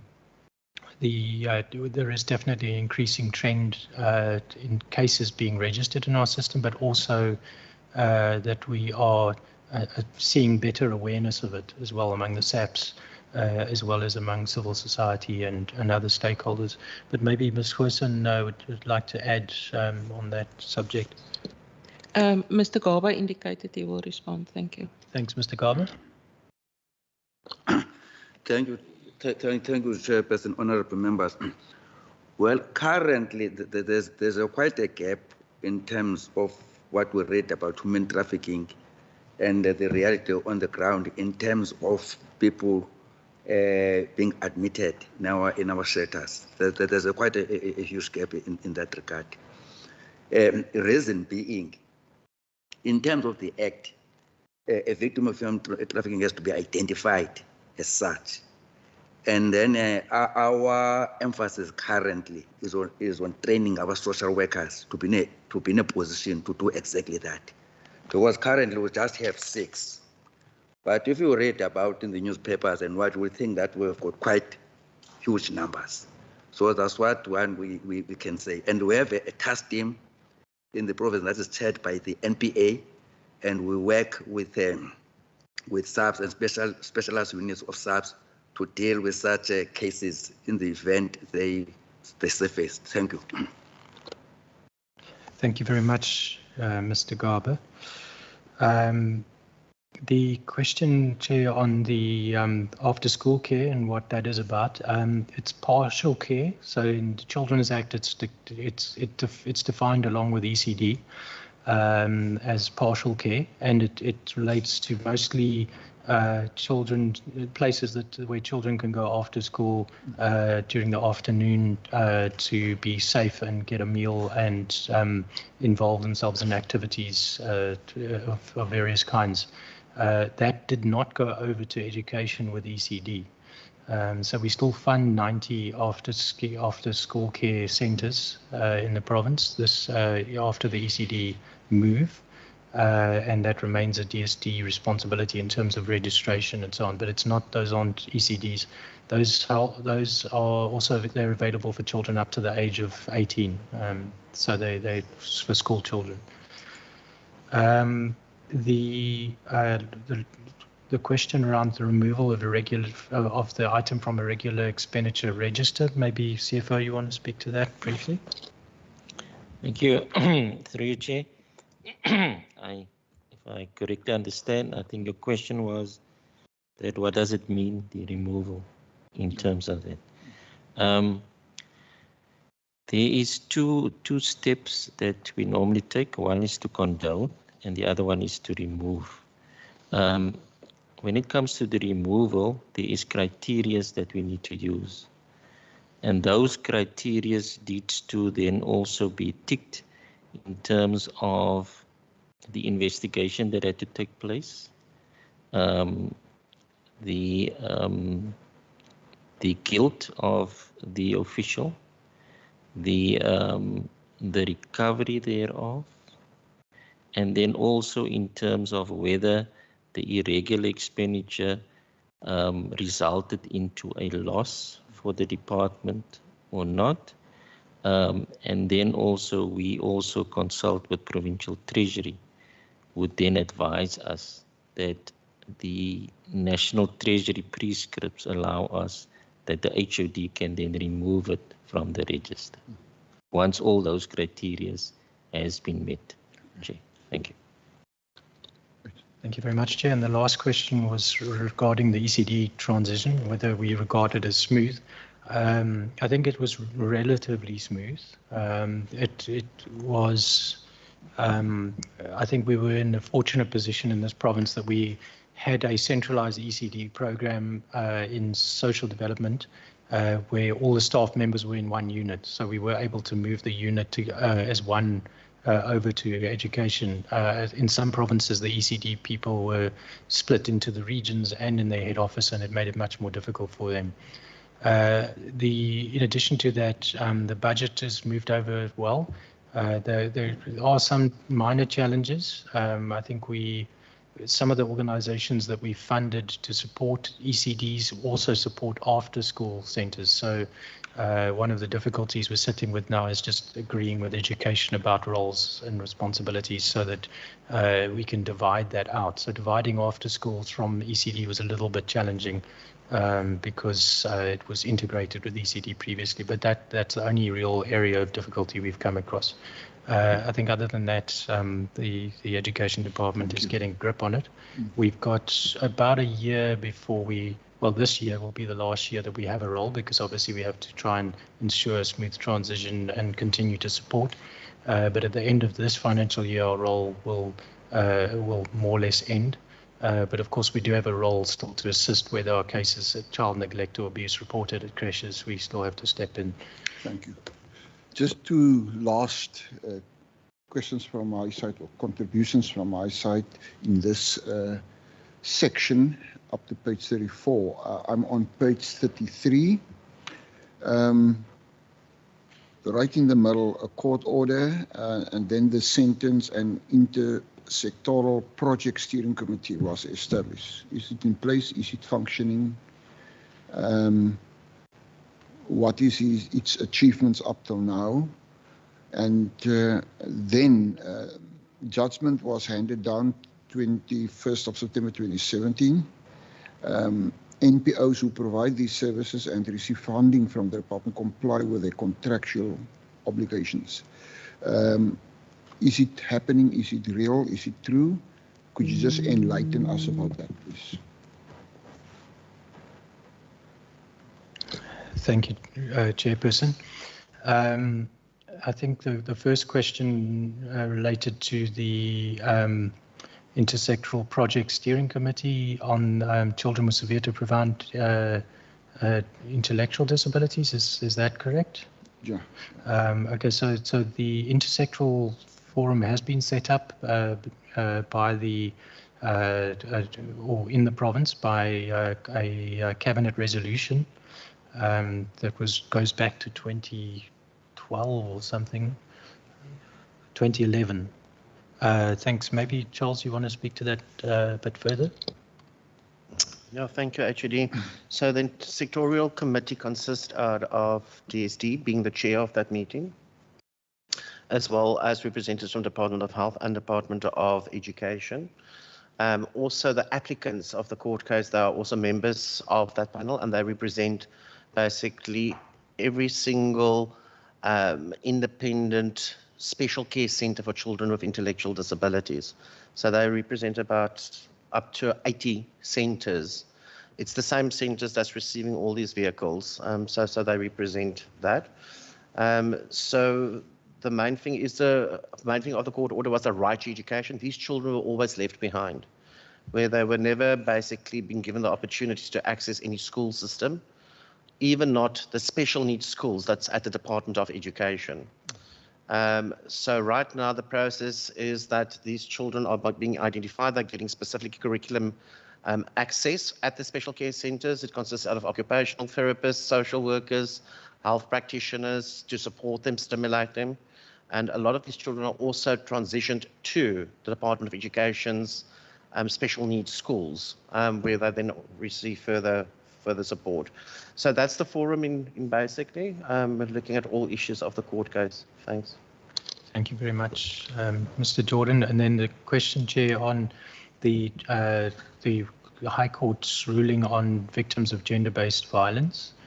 The ruling related to a case where two victims of GBV had not received the necessary support services that were required, and that the court then ordered that the NGO involved must implement the full counselling and support to them. Subsequent to that, we've workshopped this judgment with the victim support or victim empowerment sector, and we do monitor the organizations to ensure that they are implementing these things as they're supposed to.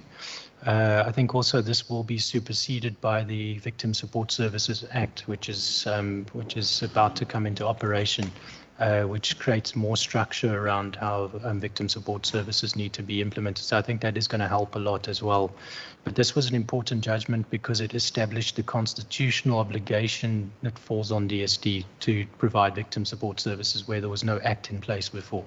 But of course now the act is going to clarify those roles. Thank you.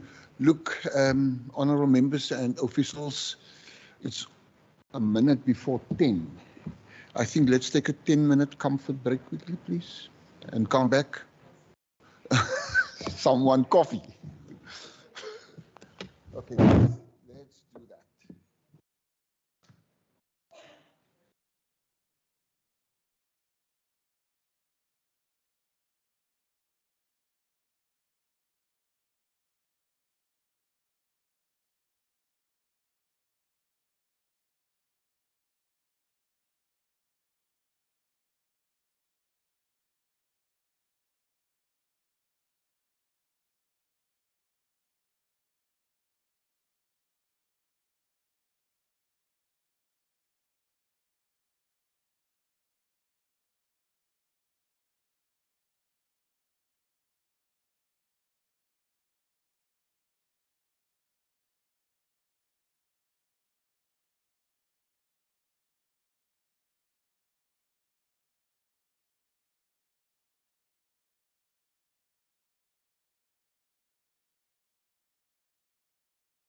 something to eat.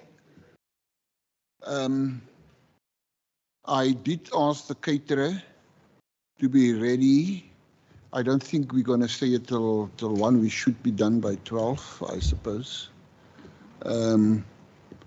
But let's do justice for why we're here.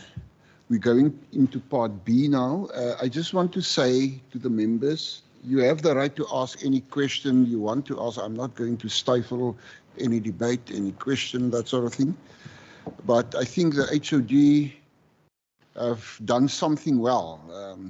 He did cover in his forward, in his report, almost the whole document. And I think the questions asked, 99 or almost 100% of the questions was out of his report. And if you read part B, you will find in part B many of the questions or the issues raised overlap with what is in the HOD's report. The GBV issue, the human relief, the care centers, and that sort of thing. And I want to ask that let us not unnecessarily repeat the same question. But there might be follow-ups, and I will allow you to do that. But let us not say what is the relationship between police and the department, because we've done that. I think twice we referred to that relationship and other issues in the report of the HOD. But I'm on page 35. Let us not look with regard to the Auditor General's report. SCOPA will deal with that this afternoon. I see on top of page 35 the referral to the Auditor General. That will be done. This afternoon, members are happy to attend if they want to attend. That meeting will start at 2. But let's do justice to these couple of pages, 35 up to 86. Honourable Baku Vos, please.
Thank you.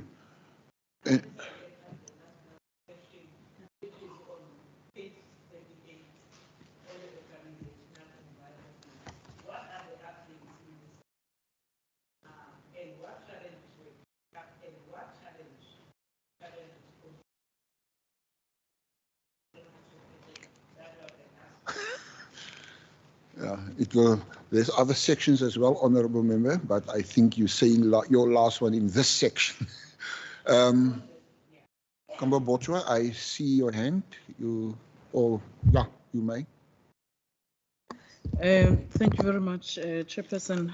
I've got a couple of questions. The first question is on page 36, second paragraph, with regards to substance abuse. Firstly, I want to know for youth placed in rehabilitation centers around the province, what interventions does the department have in place to make sure that those that leave these centers do not relapse? And then on page 38, regarding employment and vacancies, I see there's about 145 social work graduates on contract. My concern is what happens when these contracts get terminated or come to an end.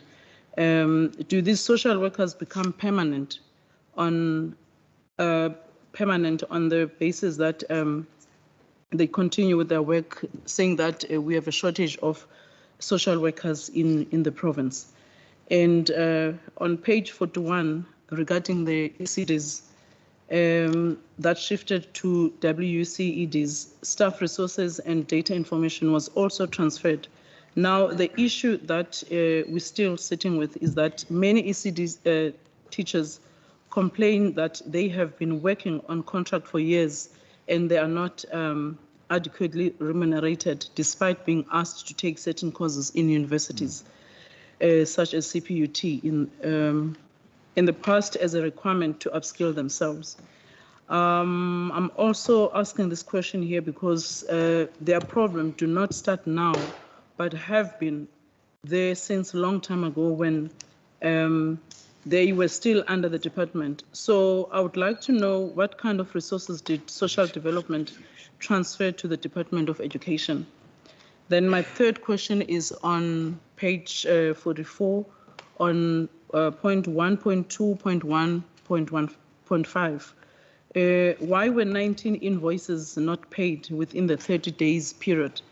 And this is a concern, especially for small businesses that do business with the department as service providers and rely on this money to operate their businesses. Now, delays in payments usually affect their business. So what will the department do going forward to make sure that all invoices are paid within 30 days period?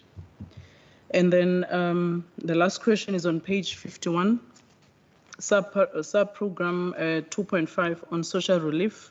My concern there is with regards to 2.5.1.1 with regards to the households assessed and referred to SASSA for social relief and distress benefit.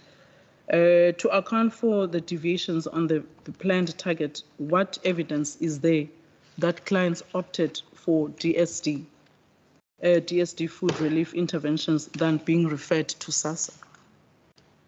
Thank you. So I'm not sure if we're going to get another round of questions. No, I just, before I give to Honourable Buns, I just want to link in with your last point here on page 51. Then I don't need to ask that question. You referred to 2.5.1.1. The bottom one for me, 2.5.1.2. On the right-hand side, fewer disaster cases were reported and clients opted for DSD food relief interventions. That resulted in few referrals to SASSA. Is that really true? Or is it as a result of the inability of SASSA to fulfill its obligations? I think that should have been more of a question and more part of the report, because that's what we pick up. You can phone SASSA, your telephone not answered, people stand in lengthy queues. SASSA can't fulfill its obligations toward the broader public, and that gives rise to the public rushing to DSD instead, because our services, seems to me, is much appropriate, if I can put it to you like that. Okay. Any other person with a remark or a question? Honourable Buns? Thank you, Chair. Chair, I'm on page 44, sub-program 1.2 under corporate management services. I just want to check why targets were not met at that subsection. And then I'm turning to page 47 under sub-program 2.2, services for older persons. Poor, vulnerable older persons live active lives in safe, protected, and supportive environments. What I want to know is that why was the target not achieved? Second to that, what was the impact of the closure of the 3 CPOA-run homes in the province? And what happened to the staff and older persons who stayed there? I think I'll later have a follow-up question on that one. And then I'm on page 52, the paragraph above the table, 4 sentences. The underspending on capital asset was due to the delayed delivery of specialized vehicles regarding the legal obligation following from the court order for children with profound intellectual disabilities. As much as the delay is explained, Chair, one would want to know what the status quo currently is. Have these vehicles been delivered, and have there been alternative ways put in place for the delivery not to be delayed? What is the status currently now? My last question is on page 52, table H, services to persons with disabilities. What are the reasons for the under expenditure on the two important programs, Chair? I will hold it right there for now. Thank you, Chair. Thank you. Baku Vos again. Thank you, Chairperson. Chairperson, I would like to ask a question on page 50 on the sub-program and the services to persons with disabilities. If you may remember, HOD last year, I brought to the MEC attention that about the case of a 50-year-old person with disability who was evicted from the old age home in Guguletu. Did the MEC and department follow up on that case? What support is given to persons with disabilities in old age homes? And secondly, the case of Miss Bless and his disabled son that I brought into your attention or to the department attention at the same time of the abandoned building in Witzenberg, despite her subsidy being approved in 2020, has not been resolved. I'm still waiting for that. I would like to know what happened on those cases that I reported to the MEC. Did the MEC and the department did follow up on this matter? I think I even repeated this year with the in my questions or in the debate. If you may remember, I would like to know really what happened to this old lady who has a disability, the man who has a disability, and this old lady who doesn't have place to stay, hence she's so old. Thank you very much, because I asked the department to do the follow-up on that matter, and I was promised that the MEC will do the follow-up. I was promised by the MEC herself. Thanks. Thank you. HOD, all yours. Thank you. Thank you very much, Chair. Starting with the first question from Honourable Member Baku Vos relating to page 36. Let me just get there. Okay.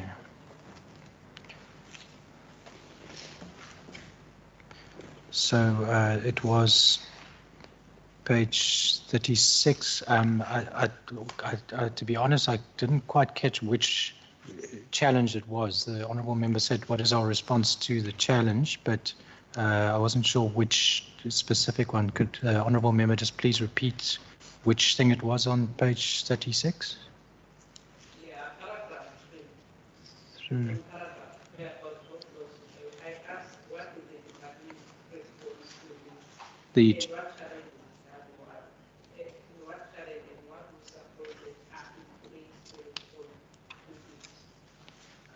Thank you, Chair. Through you, so that would be the paragraph 3 would be the youth, if I'm not mistaken. But I'll ask Mr. Hewu to speak to the issue of job losses and the support we provide for through the EPWP programs and other social relief. Yeah, Chair, thank you very much. Through you. I'll probably like to start with the evidence that we have showing that many beneficiaries opted for social development for services. The evidence that we have. Sorry, Mr. Hewu, that was a separate question. Oh. But this question relates to how are we addressing joblessness and support for those. But you can then go to that next question. Thanks, Chair. We in this regard, we work in partnership with the Department of Social Development with other government departments. We do so by looking at what opportunities are existing in other government departments, and we link our young people who are in need to those opportunities in the various government departments. We look for available opportunities in other government agencies. We link our young people with the opportunities there. We also work with non-governmental organizations. We link our young people to opportunities that are available in those organizations. But by and large, because of the low economic growth and the inability of business generally to create new jobs and absorb new entrants into the labor market, it has been extremely difficult during this period. So we ended up by also providing skills to young people to boost their chances for the possible employment and absorption in the labor market.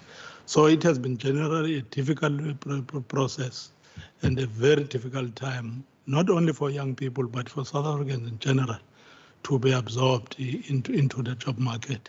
And in order to keep young people not to be roaming around in the streets, we use our youth cafes so that young people can gather and congregate and interact among themselves in looking for possible opportunities, exchange ideas in terms of where opportunities exist and so on. That is one part that we did. The expanded public works program also provided some opportunities for the young people, as we indicated in the first question.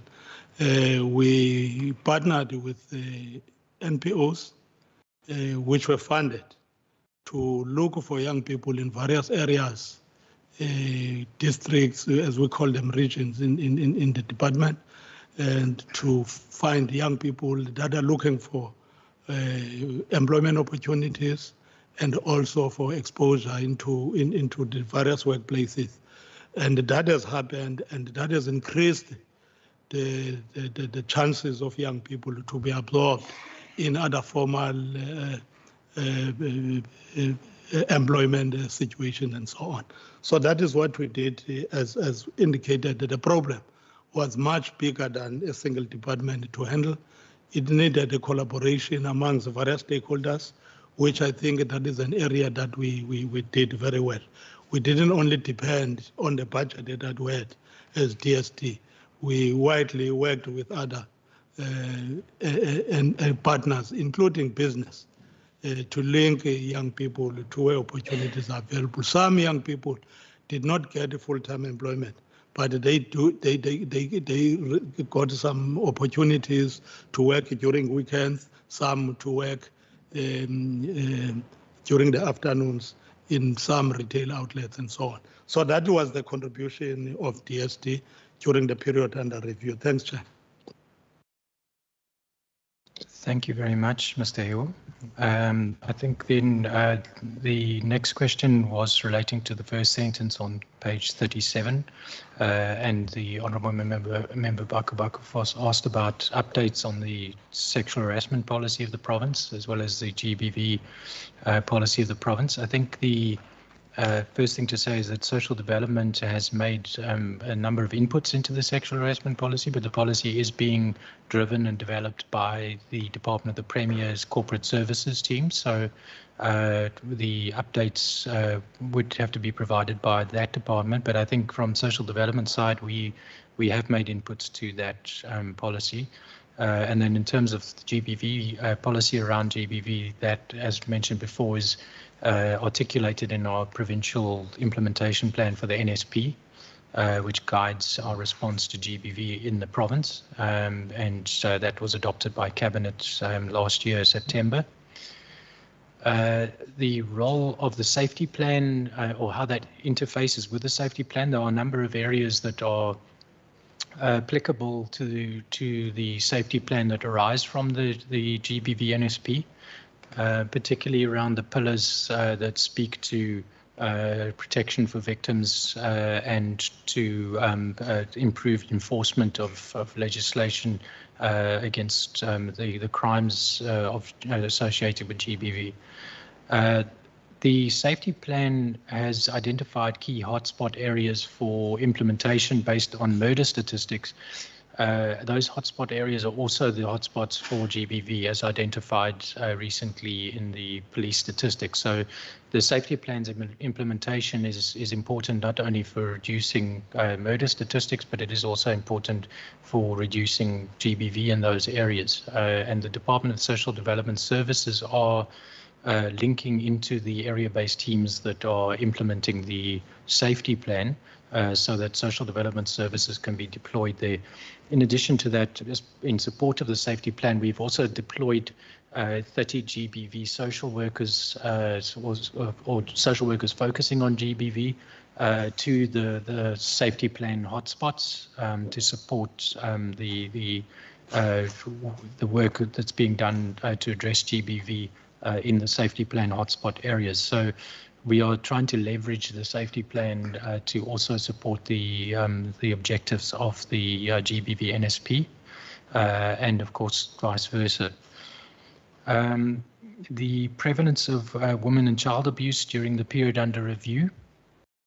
We can provide those statistics. I can't give them all to you in detail now, but the child abuse statistics come to us through our intake of reported cases, and the cases of women who come to the department for assistance. We have those statistics as well. They are also reported in the annual report around the victims of violence that we assist. But that doesn't necessarily mean that that's all the cases, because we know that there is underreporting when it comes to GBV, and many GBV cases go unreported. So we can only give statistics from social development side. We can give statistics on the women and victims of GBV that we assist. And then of course the SAP statistics as well. So we can provide data as the committee requires in writing. And then I don't know whether Mr. Garville would like to add anything, or Ms. Squirson would like to add anything on that, the question of prevalence. Yeah, I think from our perspective, we have started to see an increase again post the COVID disaster. Colleagues, do you wish to add anything on that question? Just relating to the question on persons with GBV and the link to substance, our services for substance persons needing substance treatment or substance therapy follow a tiered approach. First, it's the prevention, where we have several media campaigns alerting people to the resources available for them across the province, both in the communities as well as in terms of residents. Then in terms of community-based services, specifically for women that are victims of crime, but are substance users, we have substance treatment programs, especially at Sarki Baartman, for women prone to substance abuse that are also victims of crime. And then we also have community-based programs for substance treatment that women can access in their local communities. And then, of course, we also fund specific residential care centres, of which one is the Kensington Treatment Centre, that is specific for women with substance use problems, and 30 women at a time can be accommodated, and that is free of charge to be referred. We have seen a drop of people attending those centres during COVID, and it may have been due to the proneness for COVID being affected by COVID, and therefore we have increased our campaigns during that period for people to access community-based programs.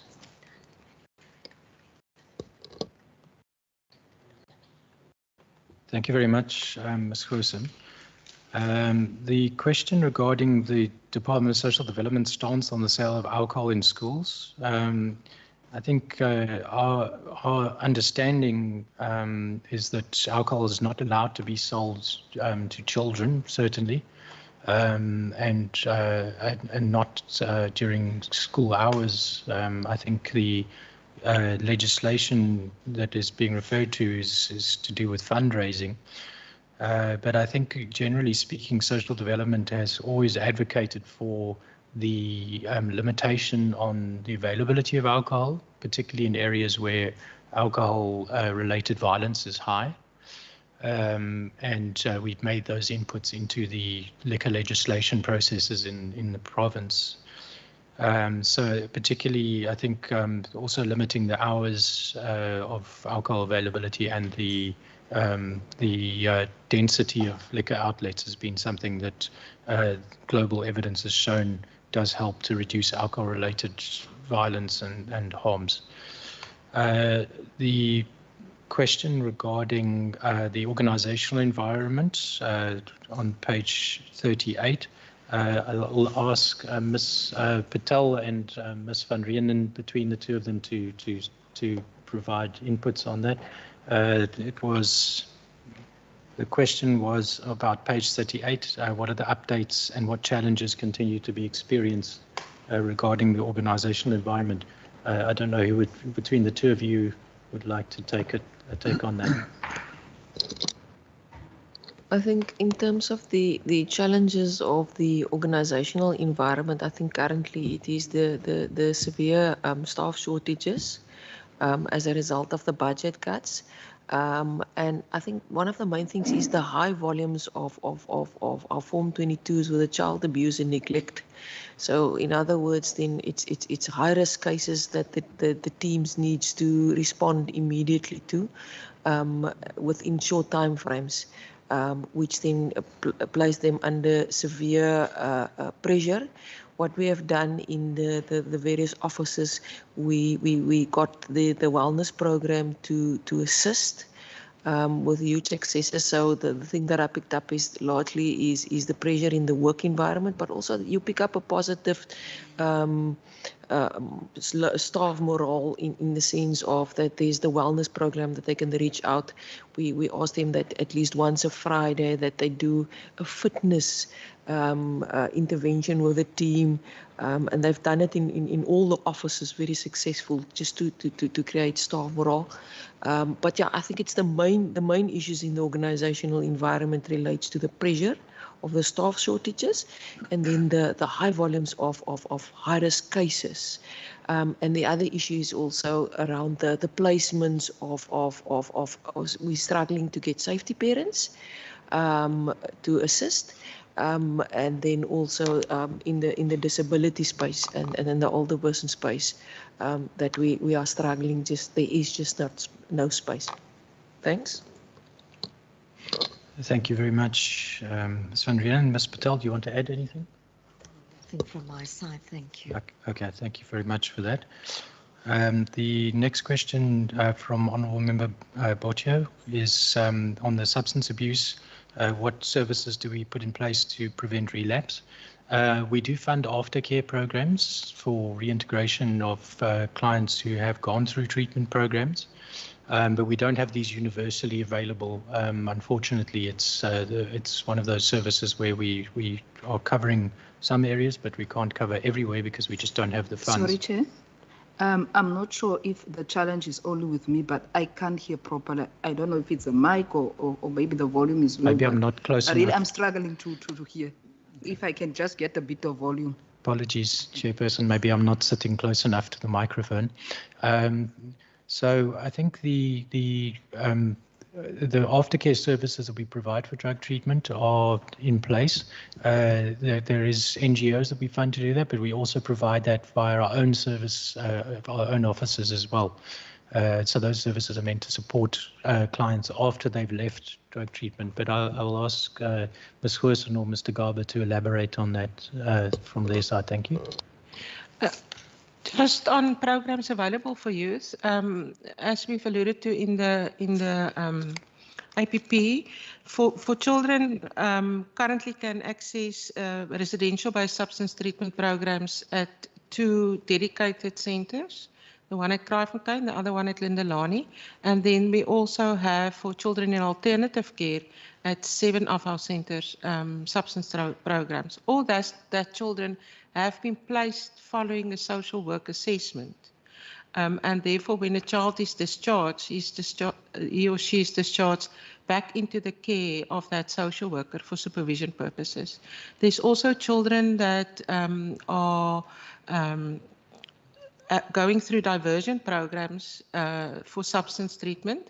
And for that, we have to report back to the court on their progress during the period of diversion, but also in terms of aftercare services.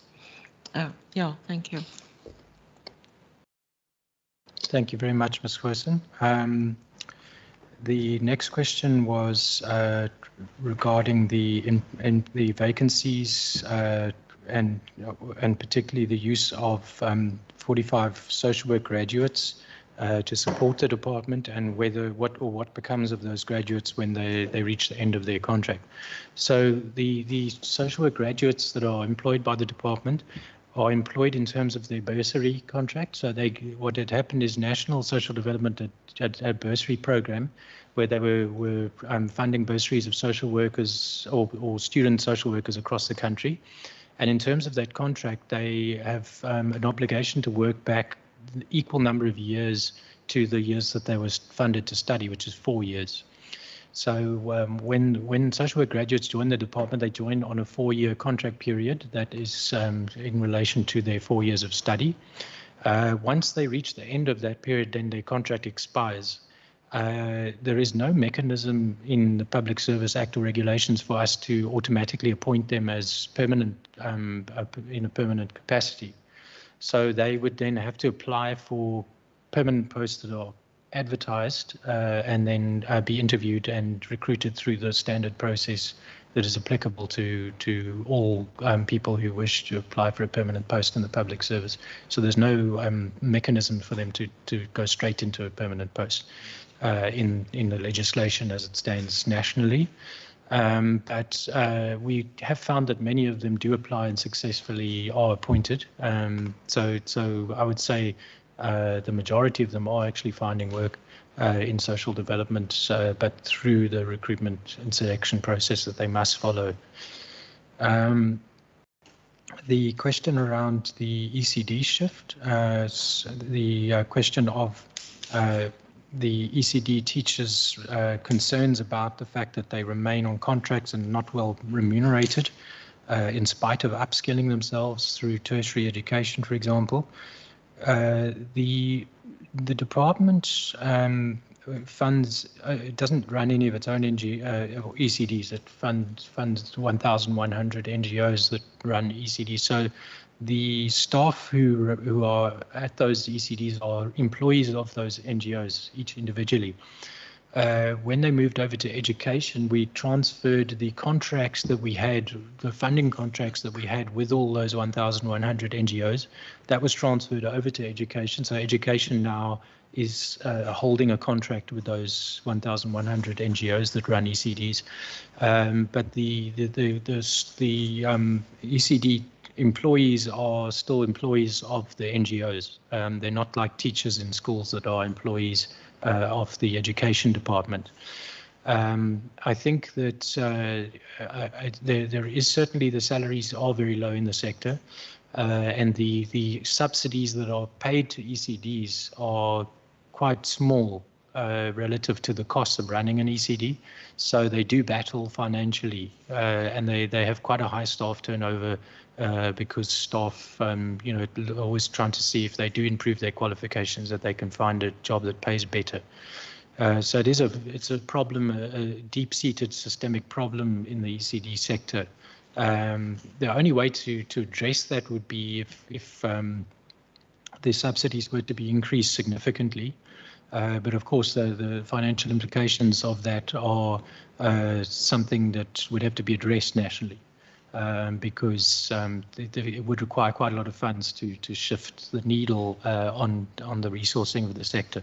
I think it is something that the National Education Department and National Treasury are aware of as an issue, but they don't have much room to move right now with the economic situation in the country.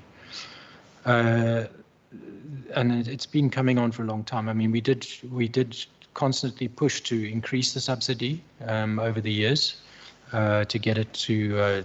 I think when the left our department, we were paying, was it 17 rand per child per day, and it's it hasn't increased much over the last 3 years. So I think there is a genuine concern about the viability of the ECD sector going forward, given the little subsidy that is transferred. So I think that is something that DBE is mindful of and is looking at how they can address that, because to improve quality in the sector, there's going to need to be more resources. But DST transferred, when the question was also what resources did we transfer to education, well, we transferred the staff. There was some 50 odd staff members, as well as the full budget of 200 and 300 odd million, and all the contracts and everything that went over with that. There wasn't really much in the way of assets, because we didn't run our own ECDs. The question about the invoices not paid in 30 days and how we avoid that going forward, I'll ask the CFO to speak to that one. Thank you, HOD. Through your chair. Yes, the paying of invoices is priority for us as a department. There is cases. In this case, we have this 19 for the year. And this is out of a total of 39,000 payments that have been processed. Some of the challenges is communication issues, where sometimes our staff needs to get clarity from the service providers around some of the issues and some of the issues on the invoice. Sometimes staff is on leave, and then there's no segregation that can happen because one person needs to also authorize and verify the signing thereof. And in all these cases, we always regarded that we need to make sure that we pay within 30 days. So we investigate each and every case. And then we also apply disciplinary measures in terms of that. And where there is non-compliance, obviously, we will do the disciplinary process as well. There is some of the smaller companies, but I think in this case, I can report that most of our bigger companies like Vodacom, Telkom, and Konica Minolta has been involved. And the number of days after the 30 days was not bigger than 2 weeks, if I can call it 14 days thereafter. So within that period, those payments were done. In order to prevent, we have already implemented a system we call the invoice tracking system. That system we've implemented at the head office. We are busy rolling it out to our regions and our facilities. And this system will help us to make sure that every invoice is paid within the 30 days. We also have a system where we periodically on a weekly basis draw the reports, and then we also check how far the payment process is so that we can then either escalate it or fast track it so that it doesn't go beyond the 30 days. Thank you, Chair. Thank you very much, CFO. I think then also the question regarding households assessed and referred to SASSA that was raised by both Honourable Member Botja and the chairperson. Prior to COVID, we had certain targets for the number of households that we assessed and referred to SASSA because we had a standardized system in place where we did assessments for social relief after disasters.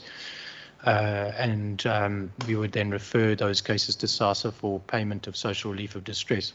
But with COVID came the introduction of the COVID grant. And what happened is that with the COVID grant, people who wanted to apply could apply directly via the SMS system that they set up or the WhatsApp system that they set up. So they don't need to come to social development as much for to apply for grants. So that's one of the reasons why we saw a sharp decline in the number of people coming to social development. They didn't need to come to us. They could apply directly for the COVID grant, which is the same as the social relief grant. Those people who did come to us looking for support would then be coming for food relief instead of grant relief, because they were they didn't need to come to us for the grant relief. So that is the reason why we had most people who came to us opting for food relief as opposed to looking for the social relief grants. So I think also in terms of the question from the chairperson on the targets on corporate services not being met, I don't know, Chair, I think I missed exactly which part of that page it was. Could you perhaps just repeat the specific page or paragraph where that target was? Actually, I don't think it was. I think it was the member. Sorry, I think I left. Sub-program 1.2 on page 44, Chair. Sorry, on page, which page was that on, Chairperson? 40, page 44. 1.2. 1.2. I don't know if who would like to speak to it from corporate services. Is it the targets on the bursaries awarded? Okay, maybe, I don't know. Yeah, it's the indicators was number of bursaries awarded. And I think the reason given here is the number of internal bursary holders was reduced due to budget reductions. So I don't know if we want to add to that, but essentially we did have to gear back on bursaries because we couldn't honour them in the outer years of the MTEF.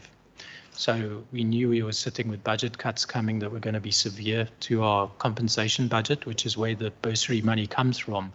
It's included in the salaries budget. And given that that cut was going to be severe, we had to then limit the number of bursaries, because with bursaries, usually they're multi-year. You have to pay for 3 years. So we don't want to pay for first year and then we can't pay the outer years. So we had to reduce that. Chairperson, apology. I think I attributed a question to you that was actually from the member. The question on the older person's target not achieved, I'll ask Mr. Jordan to speak to that, please. Thank you, HOD, for the chair to the member. Yeah, it was 7 that was not achieved, but that was due to still the COVID regulations that was still in place in the beginning of March 2021, year under review. So during COVID, new admissions were not allowed into some of the old age homes due to COVID stuff. So those regulations were only relaxed later on the year, and then they started taking in people. But unfortunately, we couldn't make up that 7. That was the main reason why we couldn't achieve that target. Thanks. Thank you.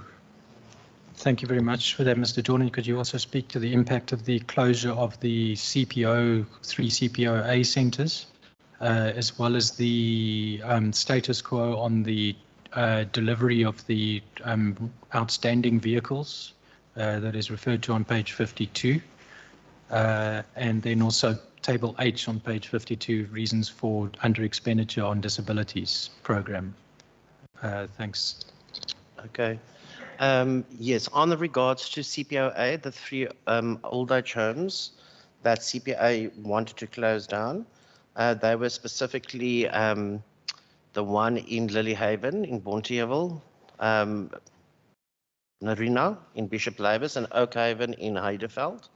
So those 3 we have actually then had negotiations with CPOA, as well as an organization called IHATA that is quite familiar in that environment or in that area. So what we've done last financial year, this year under review, we have looked at capacitating the organization to take over the 3 old age homes. Then also CPOA have donated the 3 buildings to this organization because it was actually the asset. The buildings were actually the assets of CPOA. So they have donated those buildings to the organization. Then for about a period of 6 months in last financial year, CPOA still dealt with all the finances, the subsidies that DSD pays. And in that process, IHATA was trained regarding the processes from government, receiving funds, how to report, while CPOA was mentoring them. So they were keeping the whole time their hand up until this year, the 1st of April 2022. Then DSD went into a contract with IHATA, the new organization. So currently, right now, all 3 old age homes, they have not closed down. They have been transferred with assets to IHATA. Staff was also being kept to stay there. The older persons as well. So that is the status quo right now. They are under contract with DSD and monitored by us, but everything has gone over from CPOA to IHATA organization. With regards to the disability vehicles, unfortunately, we are looking at the year under review, which shows 2 disabled vehicles. As today, we've actually handed over 4 already. So from April 22 to about last month, which is not in this reporting period, we've handed over another 2. So we will continue handing over and ordering new vehicles. So we've already in process with the Department of Transport to order another 2 disabled vehicles, number 5 and number 6. And then in the other outer years, we will also order every year, basically another 2. This is part of the court case, the intellectual disability court case, where it was requested by the court that this government has responsibility to ensure transport for children with intellectual disabilities to their daycare centres. So part of that process is we do have the funds, the capital and so forth, and that's why we do receive every year capital to purchase it. But Department of Public Works purchases on our behalf.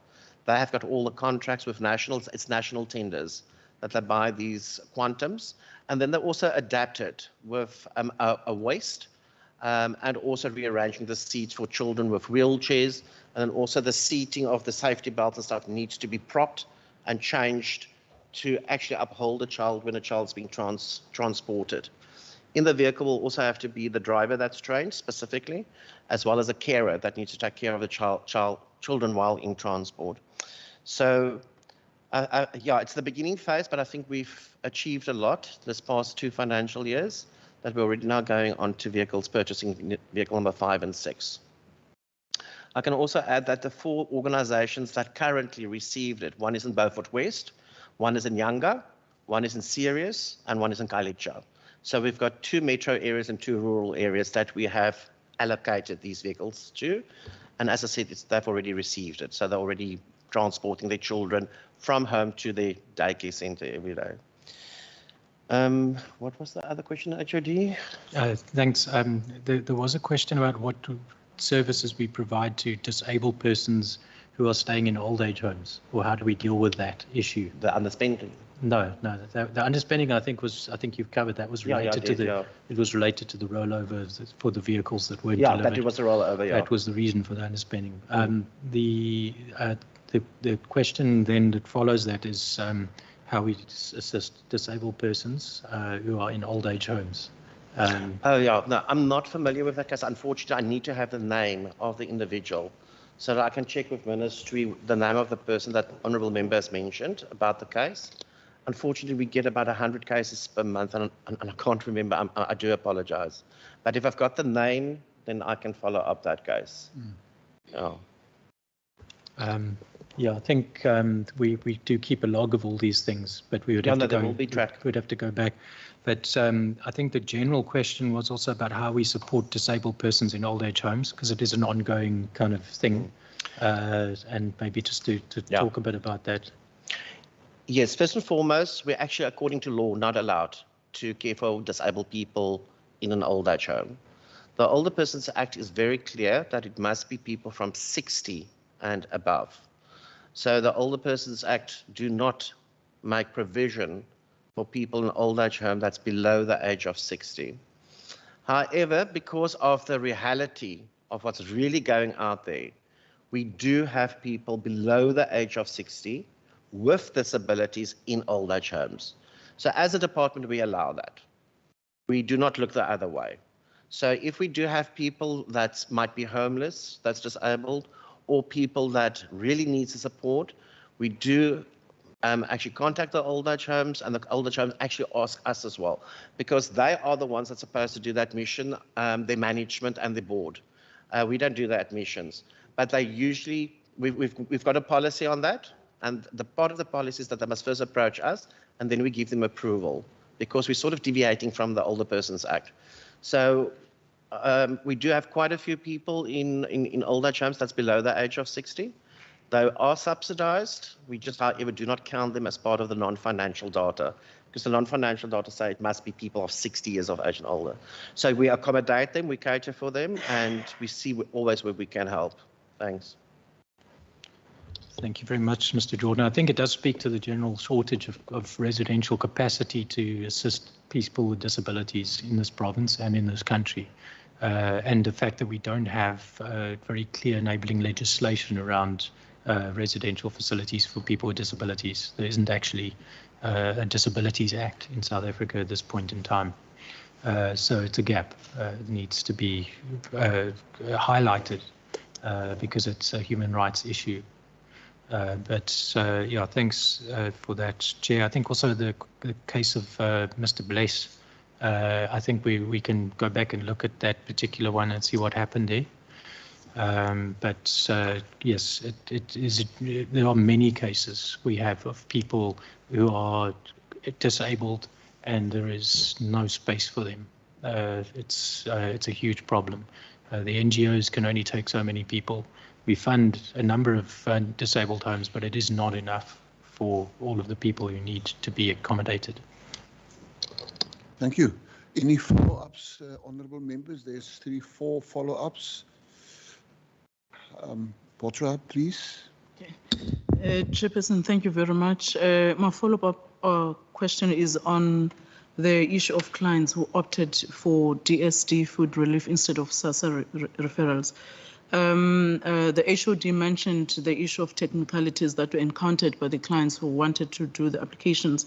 So I want to know, did the department had a system or a mechanism in place to curb a situation whereby the clients would benefit like both from both benefits? So I want to know if there was something in place to manage that process. And the other one is a new question, Chairperson. I don't know if I should pose it now. Should I continue? And then the other question, HOD, you've made mention, I'm not sure if it was the exact number of NPOs that are registered. You said 120, but when I went through the report, I didn't see any report talking about the number of NPOs. So I want to pose this question here if you do have answers. I want to know how many NPOs are here in the province that are registered and not registered. And how many of them are funded by the department, and how many are not funded and why are they not funded? And from which regions are those NPOs? And then the last one is how many and who are these NPOs contracted by the department as conduits? For an example, implementing agents and how they are selected and monitored. Thank you. Honourable Barnes. Thank you, Chair. Chair, let me start by appreciating on the vehicles part that we are actually sitting on a number 5 of vehicles now. However, Chair, my question to the department is that I hear they say that they will be requesting another 2 for this financial year, and also the distribution has affected rural and metro area. I'm appreciating that, but I think that's not enough. If you are saying that Beaufort West, for example, that has been indicated here is having 1 vehicle for children with a profound intellectual disability, really Beaufort, it can't even service Beaufort West itself while we are having an open room to ask for more. My request would then be to the department, can they look further into that because that is a serious need that needs to be addressed. My second follow-up would be on the old age home. In fact, it's a comment that I want to make on the people with disabilities. I think oversight has shown us that for every old age home that we visited, there's always a disabled person that is there. And the reality is that it's not welcomed by all homes. There are different boards in each home, and each board comes with a different approach on how to handle the matter. What I want to know as a department, can't we find alternative ways of addressing this issue and saying, for example, I don't know, should it be a law or just a mechanism that will look at these disabled people? Because majority of the time, these disabled people don't have families to go home to. And if the home is not friendly for them to stay, where are they going? What is our role as a department? It's something that I want the department to be going and looking into. I think I'm going to park there. I just wanted to do those two follow-ups. Oh, the last one, Chair, was on the IRATA, the old age home that is having now a contract with IRATA. I think at our last committee meeting, we were sitting also on old age homes. I think I've raised on the Karoo, the old age home of Maritzburg, Spitskop. My request is also, can't we have the same approach for that old age home, which is having the same issue as these ones that are closing down? The department can just look into that as well. Let's rather try to save where we can. Thank you, Chair. Thank you, Honourable. Well, let's come down the line, Honourable Vogel first, and then. Thank you, Chair. Chair, I'm actually covered by Member Buns, so I don't want to repeat what she had said. No problem. So I'm not sure, can I go with my new questions, or are you coming? Let me come back. The second round. Second round. Bakenfors, please. If you want to go home early, I think. No one is going home. Thank you, Chairperson.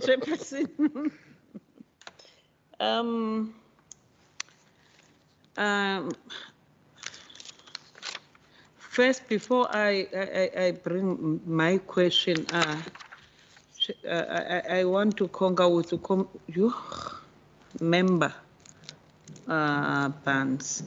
It worries me this thing of we cannot accommodate old disability people in the old age, disabled people on the old age home. I remember when we had a visit in that old age home, that man has been staying there for 25 years in the old age home with his disability. If we are taking him out now, where do we think he will go? Because he no longer have even a family. Or if he do have family is not welcoming him. So I would like, I just want to express our side as the ANC. Yeah, and the second one is on the page 69, Chairperson. Chairperson, I would like, through you, I would like to know from the department, given about the program achievements. Yeah, in the bullet under the table of program achievement, given the prevalence of substance use disorder in the province, 28 treatment centers, including 6 funded by the department. Is it enough? Is there a need for more funded treatment centers? And what are the plans in this regard? And what is the number of unregistered treatment centers that are operational in the province? And what are the plans to address this challenge? I would like to have Ilanduka, what do you call, an answer on that. And my last question, Chairperson, is on page 73. I would like to know what is the prevalence of food hunger and poverty in the province.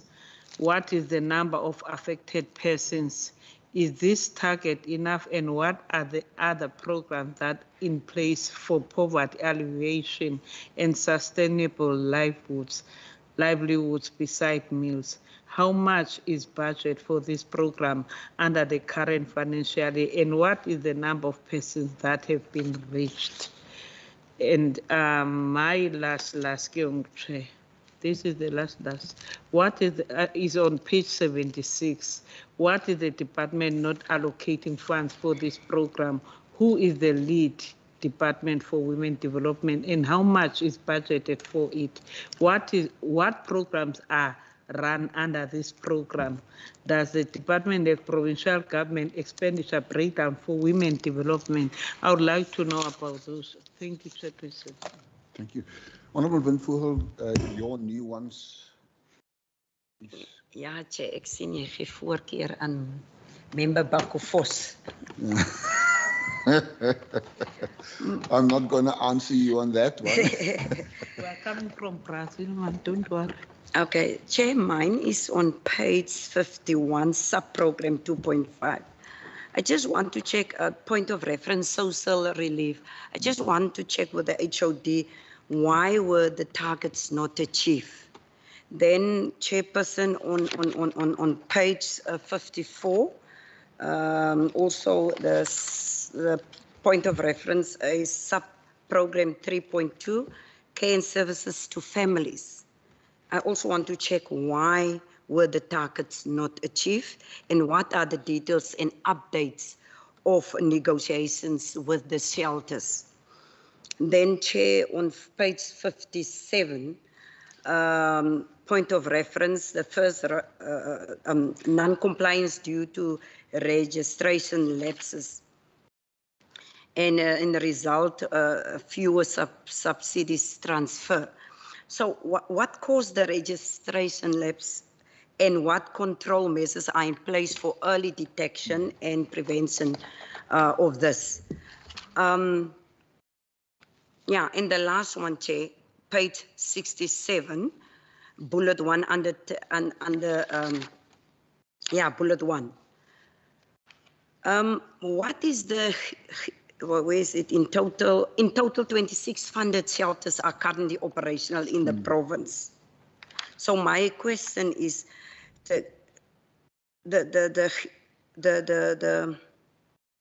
what is the numbers of vacancies for the GBV social workers and reasons for that?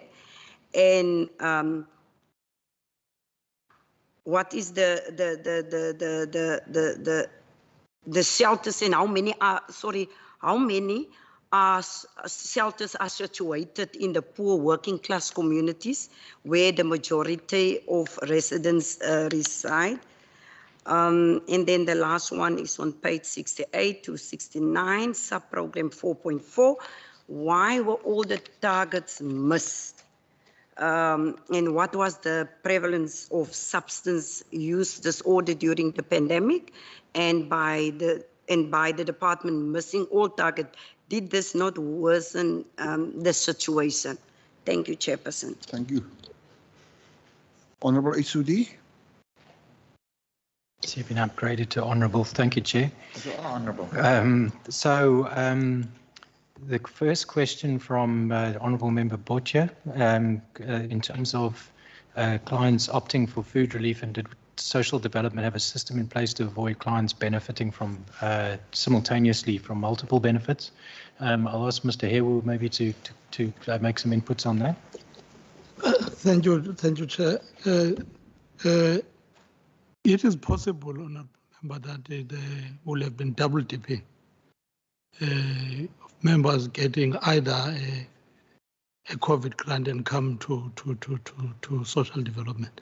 But however, in many instances where our local offices, DST local offices and SASSA had a relationship, they were meeting and look at during the assessment of the beneficiaries, because the beneficiaries will ask for help either through the call center or other platforms. They know by word of mouth that social development is providing this, or there have been some who will have been sent by SASSA to say social development has got food relief, go to social development. We'll put an assessment sheet and assess each of those beneficiaries.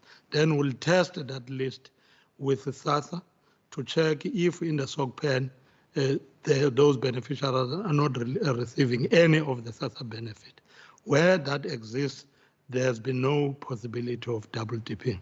We're doing that. However, where SASSA offices were not either available or there were no officials to assist us in order to speed the delivery of the help and the benefit to the beneficiary.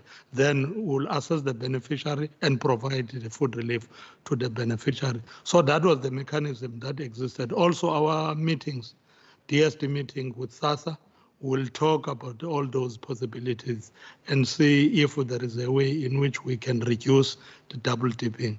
But there is a possibility that a few will have slipped through the cracks. Thanks, Chair. Thank you very much, Mr. Ewu. I think also to bear in mind that the COVID grant isn't very much. You know, it's quite possible that families would have needed additional support even with the COVID grant.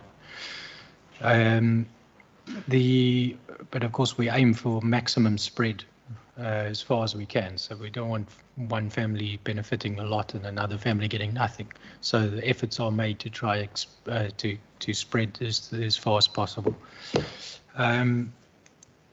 The second question from Honourable Member Botio was about how many NPOs are registered in the province. As I understand it, registered as NPOs. Is that correct, through you, Chair? So, Mr. Ewu, I don't know whether you've got the statistics, the latest statistics on the total number of registered NGOs in the province and how many have lapsed registration?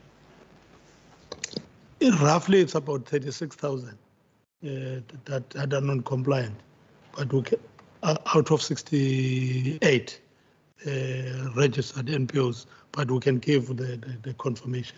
Okay. But about 52% of them are non-compliant. Thanks. Thank you very much, Mr. Ewu. So it's 68,000. I think also to bear in mind that you know, some of them will have become non-compliant because of backlogs in the National NPO Directorate. There's a long history of where they actually had to have a moratorium on NPO registrations lapsing because of the administrative burden was too great for the office to cope with. You can imagine if there's 68,000 in this province alone, how many there are in the country overall. But also there are some now that are lapsing because the moratoriums have come to an end.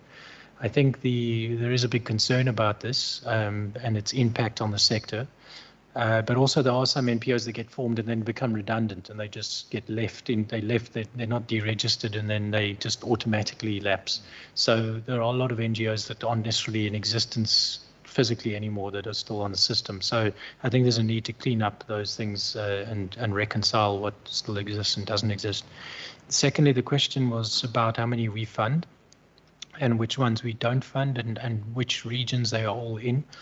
I think the province, I don't know if we've got a regional breakdown of where all registered NGOs are in the province, because I mean that is maybe, I don't know, Mr. Ewu, do we have that information, the breakdown? So we can provide it if requested, but in writing, because it's obviously very big information. I think the other thing to say as well is in terms of number that we fund, last year, which is the year under review, we funded approximately 2,200 NGOs. This year, we fund about 1,100 because half the NGOs that we used to fund have gone over to education. 1,100 have gone over to because they're the ECDs, so they've gone over since 1 April. So that's us, but bear in mind as well, other departments are funding NGOs too, health, education, cultural affairs and sport, and so on. There's a lot of departments funding NGOs. It's not only social development that funds NGOs. And then also not all NGOs necessarily want funding from social development. It depends, you know, there's a lot of red tape involved in applying for funding, unfortunately, because of the PFMA requirements. So it's not always something the NGOs want. Some prefer to be entirely independent of government and want to just receive funds from private donors, etc. And then, of course, we can't fund every NGO that applies. We do a call for proposals for NGOs to put in an application for funding, and that we do every 3 years. And we usually get about, 3,000 to 4,000 applications?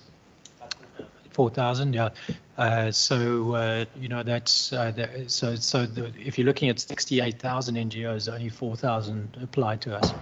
Those are some of the reasons why the numbers are what they are.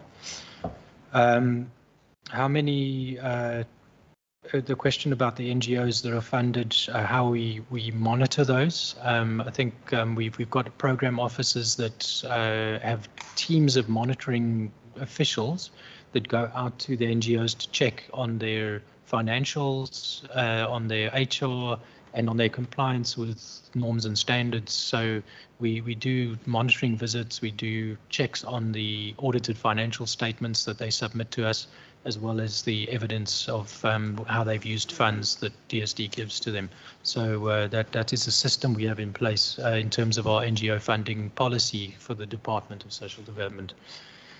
The questions around the number of disability vehicles and the need for more, we do acknowledge there's a need for more. Obviously, it's down to a question of what money we have. So to the extent that we have funds to do it, we are rolling it out, but the funds are not enough to reach the need, which is the story of our lives right now in social development. Just about everything we have is not enough. But disabilities in particular is very much under-resourced. It's a historical issue. Again, we've massively increased the disabilities budget in social development over the years, but it's a long way behind where it needs to be. And that is particularly true of residential care as well. It's massively short of what the need is. The question about disabled persons not being allowed in old age homes, I think we're not going to, ask homes to put the disabled persons out anytime soon. I think we do accept the reality on the ground that there's no alternative. So we try to support where we can. But there is a need for national legislation on disabilities that would speak to the roles of different departments and on the mandate of social development as well. We need national legislation to clarify that, and we need funding to be attached to that legislation. So it's a huge gap in South African law at the moment. The role of social development is, I think we've taken on the role based on our understanding of the human rights needs of these people, but not from any specific legislation. I think it's because we know there's a need. For children under 18, we do have a role in terms of the Children's Act. So irrespective of whether the child's disabled or not, we have a responsibility as social development to assist children in need of care and protection. So where children are in need of care and protection who have disabilities, that's social development has a role there. Equally, Health Department has a role as well.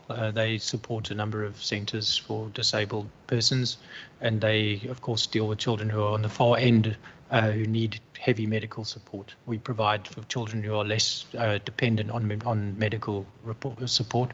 And of course, we also run our own facility, Sevilla, which is for children with intellectual disability. And there are some adults there as well. The old age homes and the support to old age homes that are struggling, like Spitskop, we are trying to assist where we can. There's a general problem that this committee is going to hear more about on your outreach and in these forums, where the disabled homes are becoming increasingly unable to cope financially. The subsidies we provided to old age homes, they haven't increased in 4 years in spite of inflation. The homes have often relied on cross-subsidization from paying clients, but the number of paying clients in these homes is reducing and reducing. And so the homes that are catering for the poor are increasingly unable to cope. Equally, the SASSA grant that they take from the beneficiaries also hasn't really increased very quickly. So between that and the subsidies of the department and the lack of fee-paying clients, old age homes are starting to close their doors because they don't have enough money. We have flagged this with Treasury as an urgent issue because we don't want to see closures because there's nowhere for these people to go. So yeah, it's something of great concern to us as well. But we do try to assist where we can with institutional support. We try to help the boards with fundraising. We try to help the boards with being more efficient where we can get support from municipalities. We try and assist with that as well. And we have provided additional funds in some instances on a once-off basis just to try and help some organizations get through a hump. But also we're realizing now as well that the rural organizations are really battling more than the urban ones in many instances, because everything's more expensive for them because of the lack of access to supplies and things like that. And I think that also speaks to the question by Honourable Member Baku Vos about accommodating disabled persons. They don't have anywhere to go in many cases, so we try to support and help them stay there.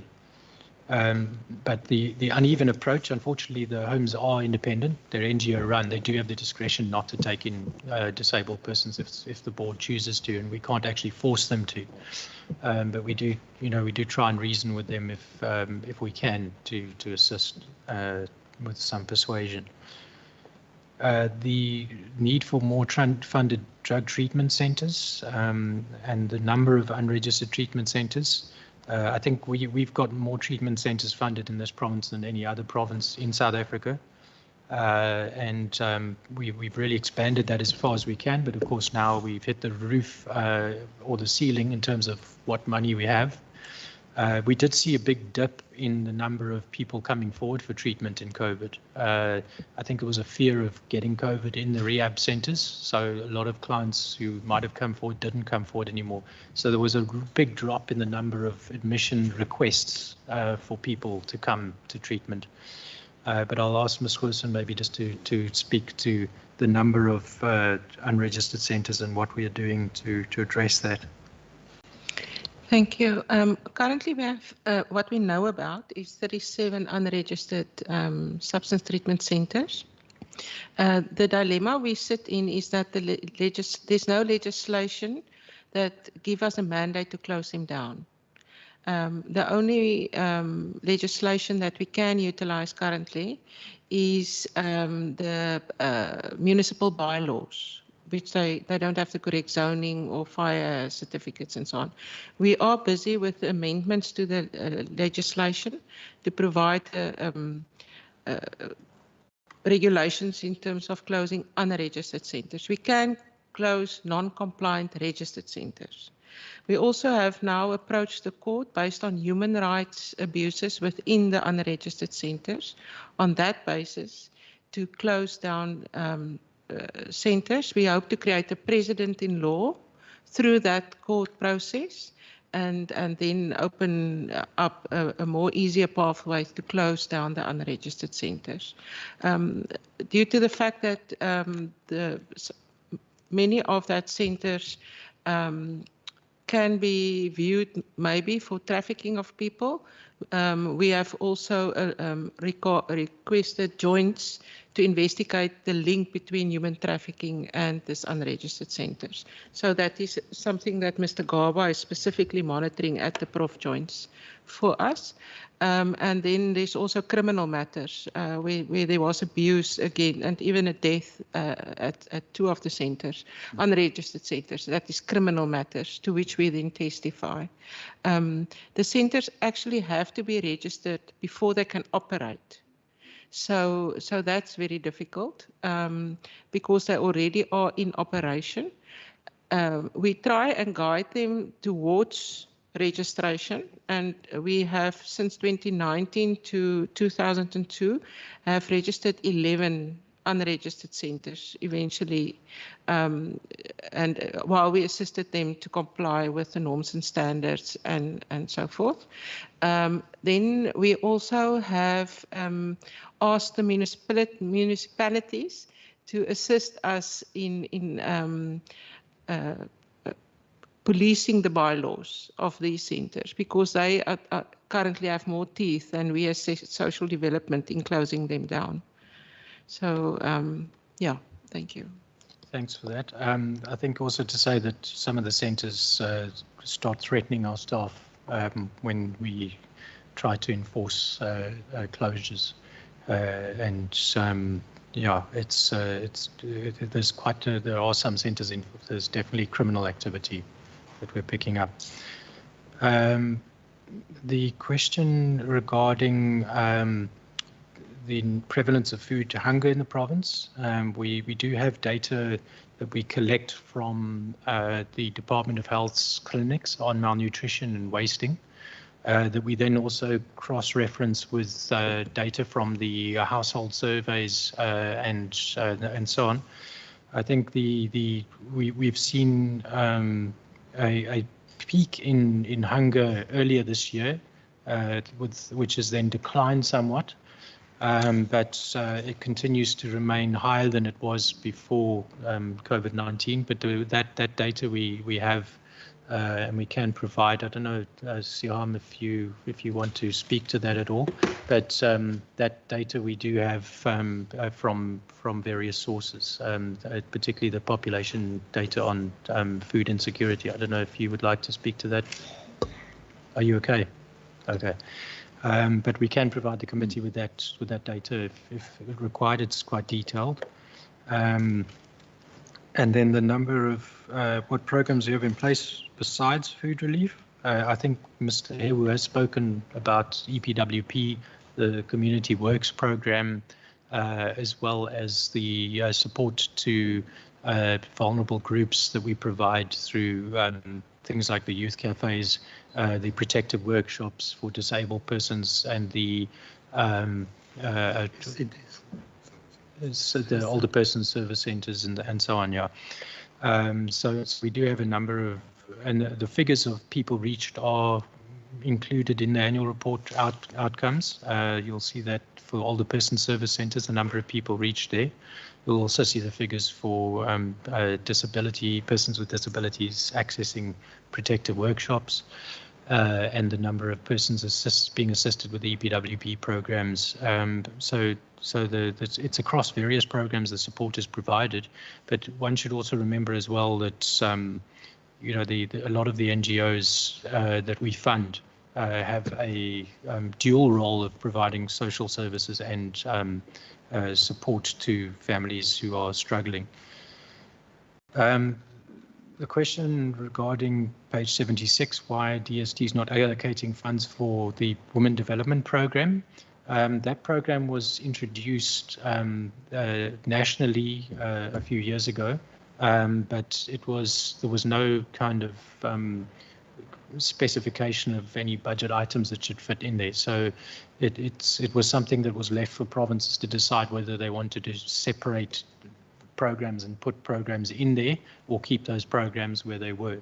We opted not to create a separate program for that because we already have support provided in the victim empowerment program, and we didn't want to complicate matters by splitting things out into two programs.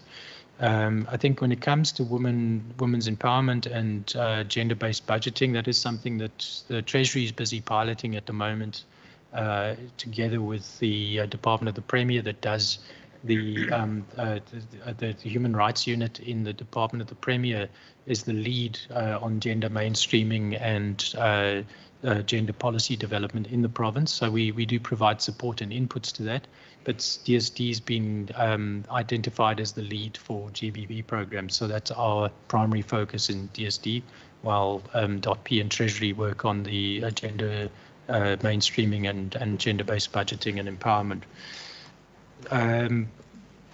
The question from Honourable Member Van Vogel about targets not achieved on program 2.5 on page 52. I'm just going to get there quickly. I'm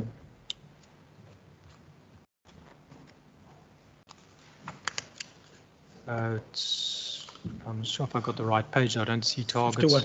It's a 51. Sorry, I was looking at the wrong page.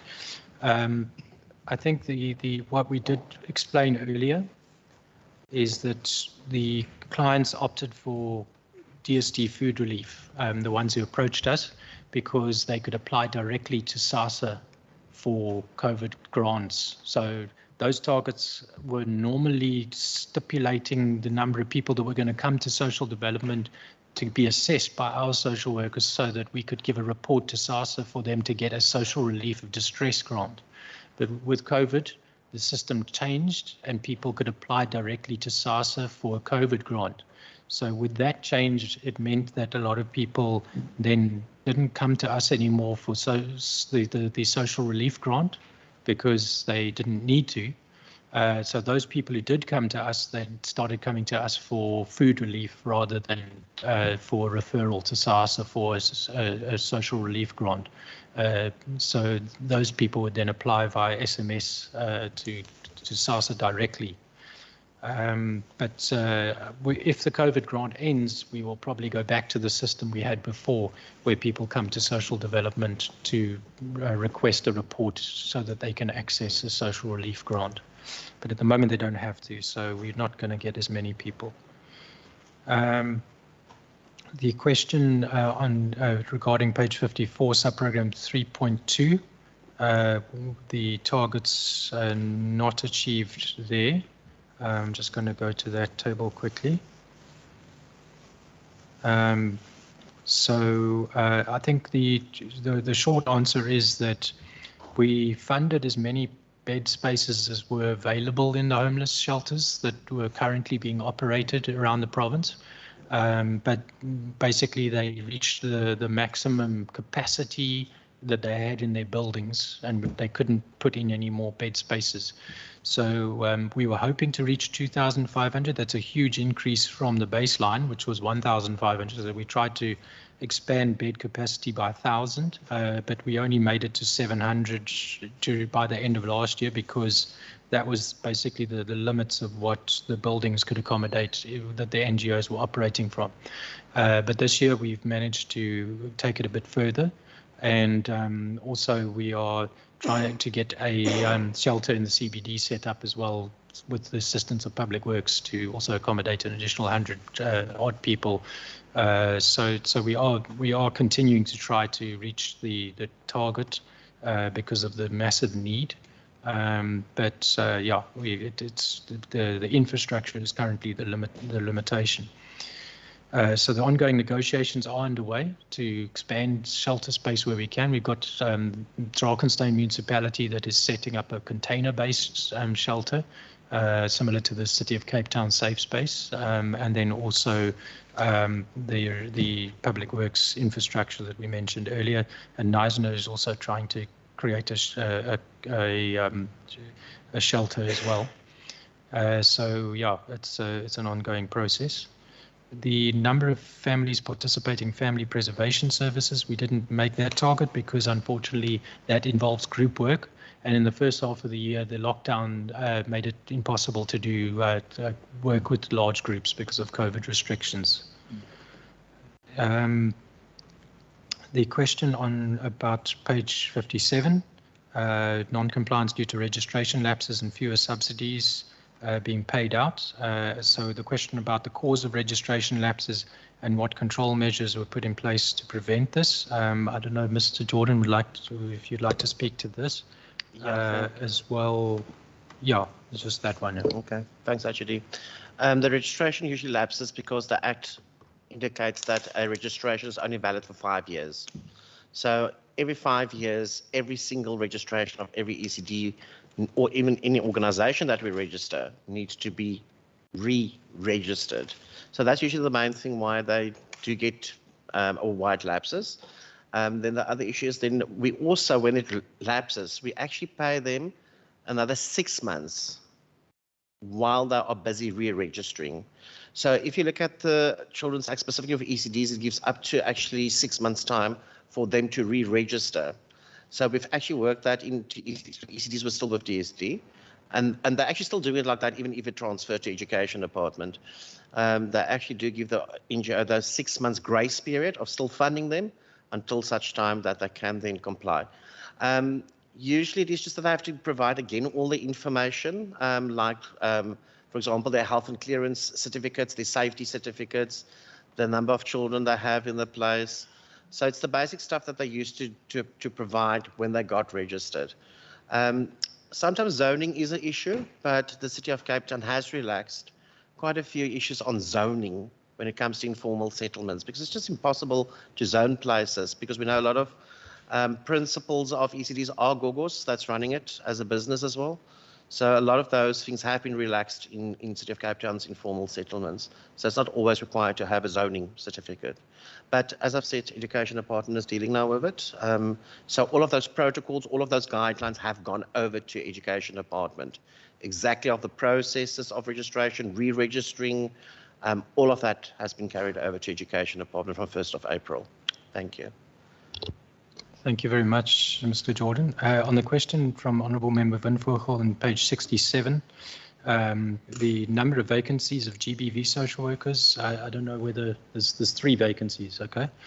There's always some turnover with social workers, as with any staff category. So we have to find replacements when people leave to other jobs or promotions, etc. A question about how many shelters are in poor working class communities of the 26 shelters that we fund. I think most of them are, but also bearing in mind that in many cases the shelters will be not necessarily, you don't necessarily want them to be in the community where the women who are going there come from directly, because they need to be a little bit away from the perpetrators.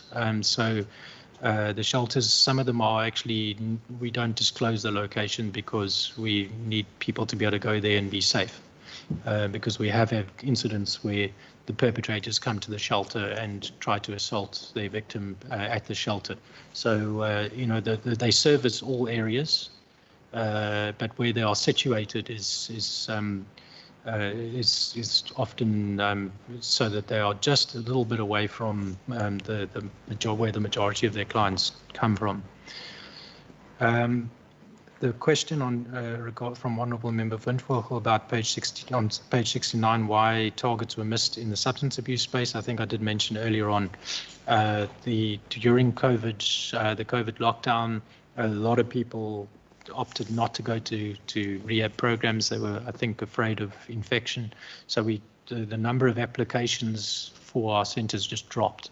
So we're now beginning to see the numbers climb again very rapidly, but there was very low demand for drug treatment services during the COVID lockdown.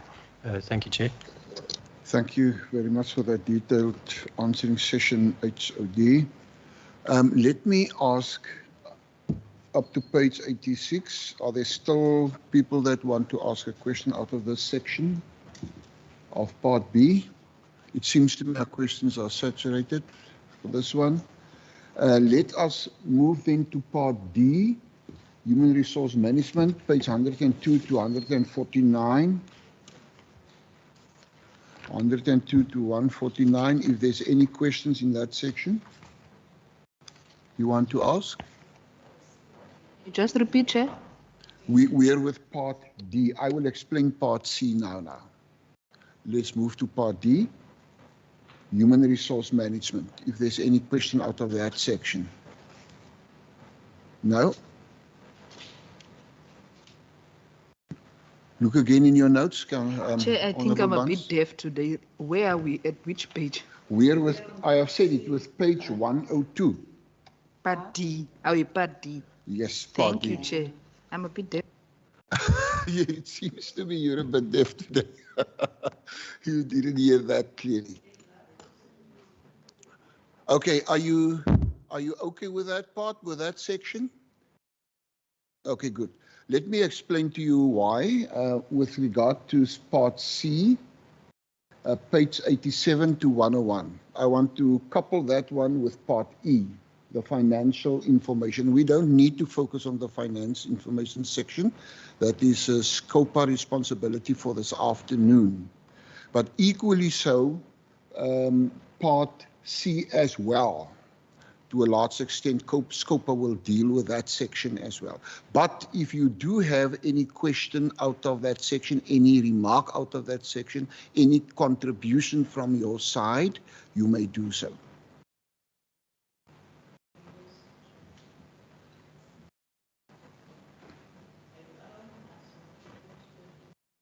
You are most welcome.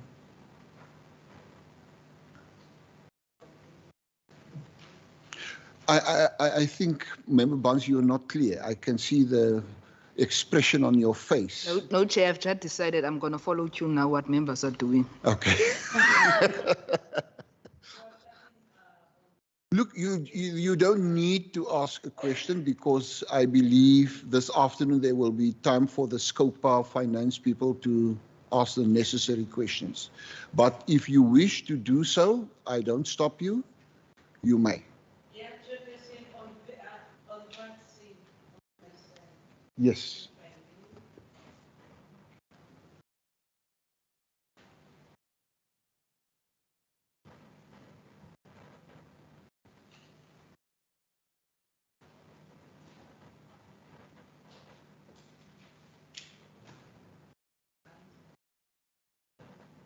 I give you the space, Honorable Balkufos.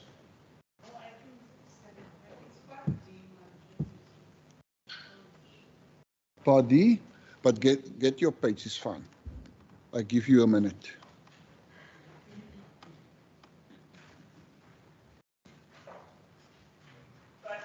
Yes.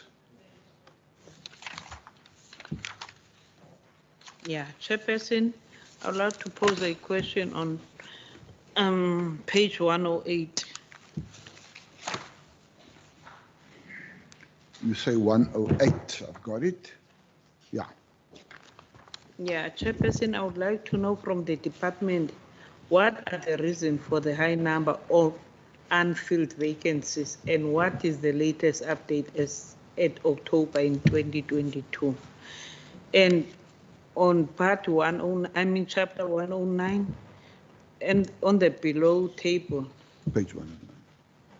note below the table, on the post include 144 social work graduates on contract working back their bursary application. What are the reasons for not filling the post? What is the number of unemployment social work graduates? How much is needed to create employment opportunities for all unemployed social work graduates? And why is the department not partnering with the WCED to place these graduates in schools? And on page 113, on table 3.4.2, I would like to know what are the reasons for the high turnover and plans to address this on the annual turnover rates by critical occupation. I would like to know what is the reasons of the turnover and plans to it.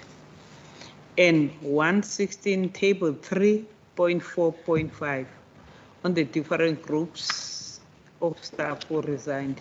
I would like to know if is the department not concerned with the high number of resignation by staff under 40 years and what are the plans to address these challenges?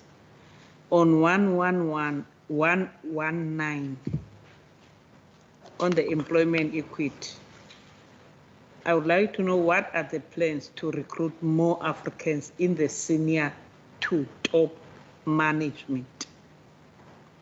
I would like to know about that through you, Chairperson, from the department. And the last question is on table 120 on table 3.5.2. And I want to know why are the people with disabilities not given opportunities to manage programs for persons with disabilities? How many are in top management in their respective programs? That's my last question, Chairperson. And the last is on 123, table 3.5.4. I would like to know why are the promotions not used to address employment equity by creating opportunities for African and colored employees to be in the senior to top positions. And the last slide is on the 123, table 3.5.5 on the termination. What are the reasons for the high terminations? Thank you, Chairperson. The honourable member is saying I'm asking my last question and then the follow-up question is coming. My last. Okay, Honourable HOD, thank you. Thank you, Chairperson. So I think on page 108 is the first question. The reason for the high number of unfilled vacancies Let me just get there quickly. So I think the first thing is our compensation budget has been curtailed due to the combination of the reduced tax revenue in the country and the reduced money coming to the province from National Treasury, combined with the rapid increase in public sector wages. It's squeezing us, so we don't have enough money to fill vacancies. In particular, there's a lot of community development posts we haven't filled, as well as assistant community development posts. There's a lot of social auxiliary work posts we haven't filled, and there is also various other administrative posts that we haven't filled. So I think what we would say is that we're sitting basically with a crunch on COE, and particularly through the earlier part of this year, the situation has worsened because we are sitting with such uncertainty about how much money we're going to get next year, how many posts we can fill. We are in talks with Treasury at the moment to see how we can address this. And whether we can get a certain level of comfort that we will be able to fill posts without overspending. Because if we fill posts and we don't have enough money, then we are acting unlawfully. So that's where we're sitting at the moment.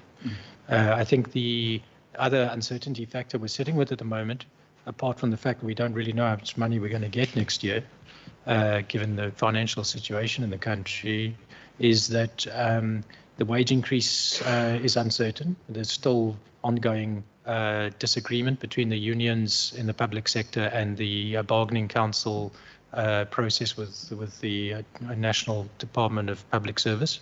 So we don't know what the agreed wage increases are going to be, and we don't know whether we're going to get money to cover those increases. So we have to be quite cautious in filling posts so we don't go over budget next year. So that's what we're sitting with. The second question was reasons for not filling posts, the social work graduates in particular. I think we did inform the National Department of Social Development some years ago that they were funding more bursaries than we had posts to fill. But also we have worked with the NGO sector to urge the NGOs to also employ graduates, which they have been doing. So it's not only in the department that they need to find employment, they can also be looking to the NGO sector and to other departments. The education department only has, I think, 68 or 70, I think it's under 70 social work, school social worker posts available. So they can't really point many people there. But we have obviously raised the need for social workers in schools with education, mostly reservicing where they can't. So we try to support them and take referrals. But the graduate social workers, we still do have a database of unemployed graduate social workers. Some of them have since found employment, but as we say, there was more bursaries that were given than there is money to fill posts. So there's an oversupply, and they didn't kind of match the amount of money for filling posts with the amount of money given to bursaries. The question about the number or the reason for the high turnover in the department on page 113. There have been a lot of people. The biggest turnover comes from people who have other opportunities, so they resign and they either appointed in a higher position or they go to other departments. Also, we have had a drive during the year under review to get people to take early retirement as part of the national plan to try to encourage early retirements, because what happens is then people who are on the top notch of a position, a top salary notch, leave, and then we can appoint people at the bottom notch. So there's some savings realized through doing that. So we have had a process of encouraging early retirements as well during this period. And then, as I say, a lot of people resign because they've been appointed in a higher post. There's a lot of turnover of internal appointments. We find many of the appointments in the department tend to be internal, what you'd call promotions in a sense. So that accounts for a large part. I don't know if there's anything that I'm missing, colleagues, if you want to add.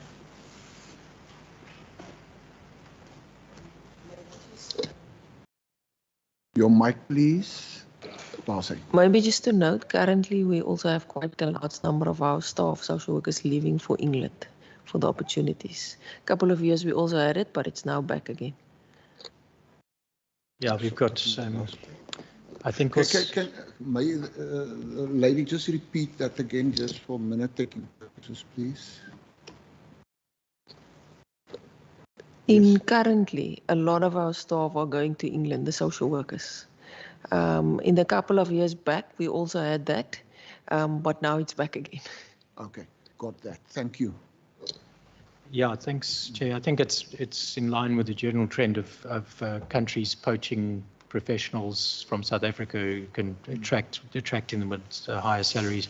But I think there also is quite a high turnover of staff in our child and youth care centres.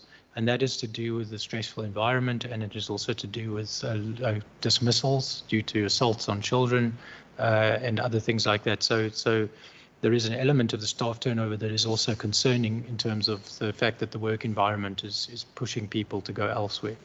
And particularly in our child and youth care centres, that is a concern. The question about the resignations of staff under 40, I think a lot of that would be people who are resigning for a position, for a more senior position, or for a transfer to other departments.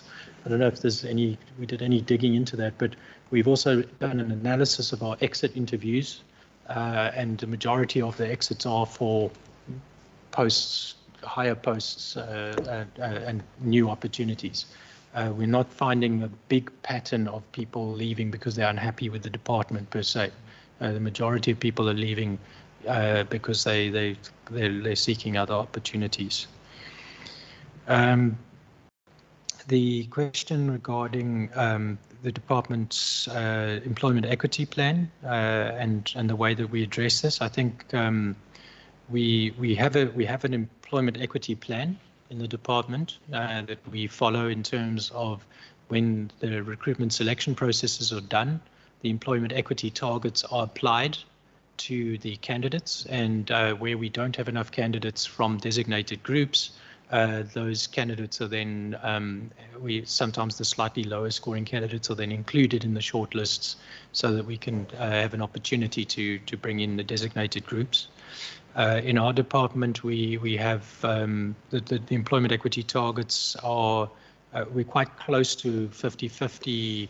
We actually got more women than men in our department, but the targets are set out in our employment equity plan, and we do pursue it. So it's often down to the question of whether we get enough candidates from designated groups that are suitable that we can appoint.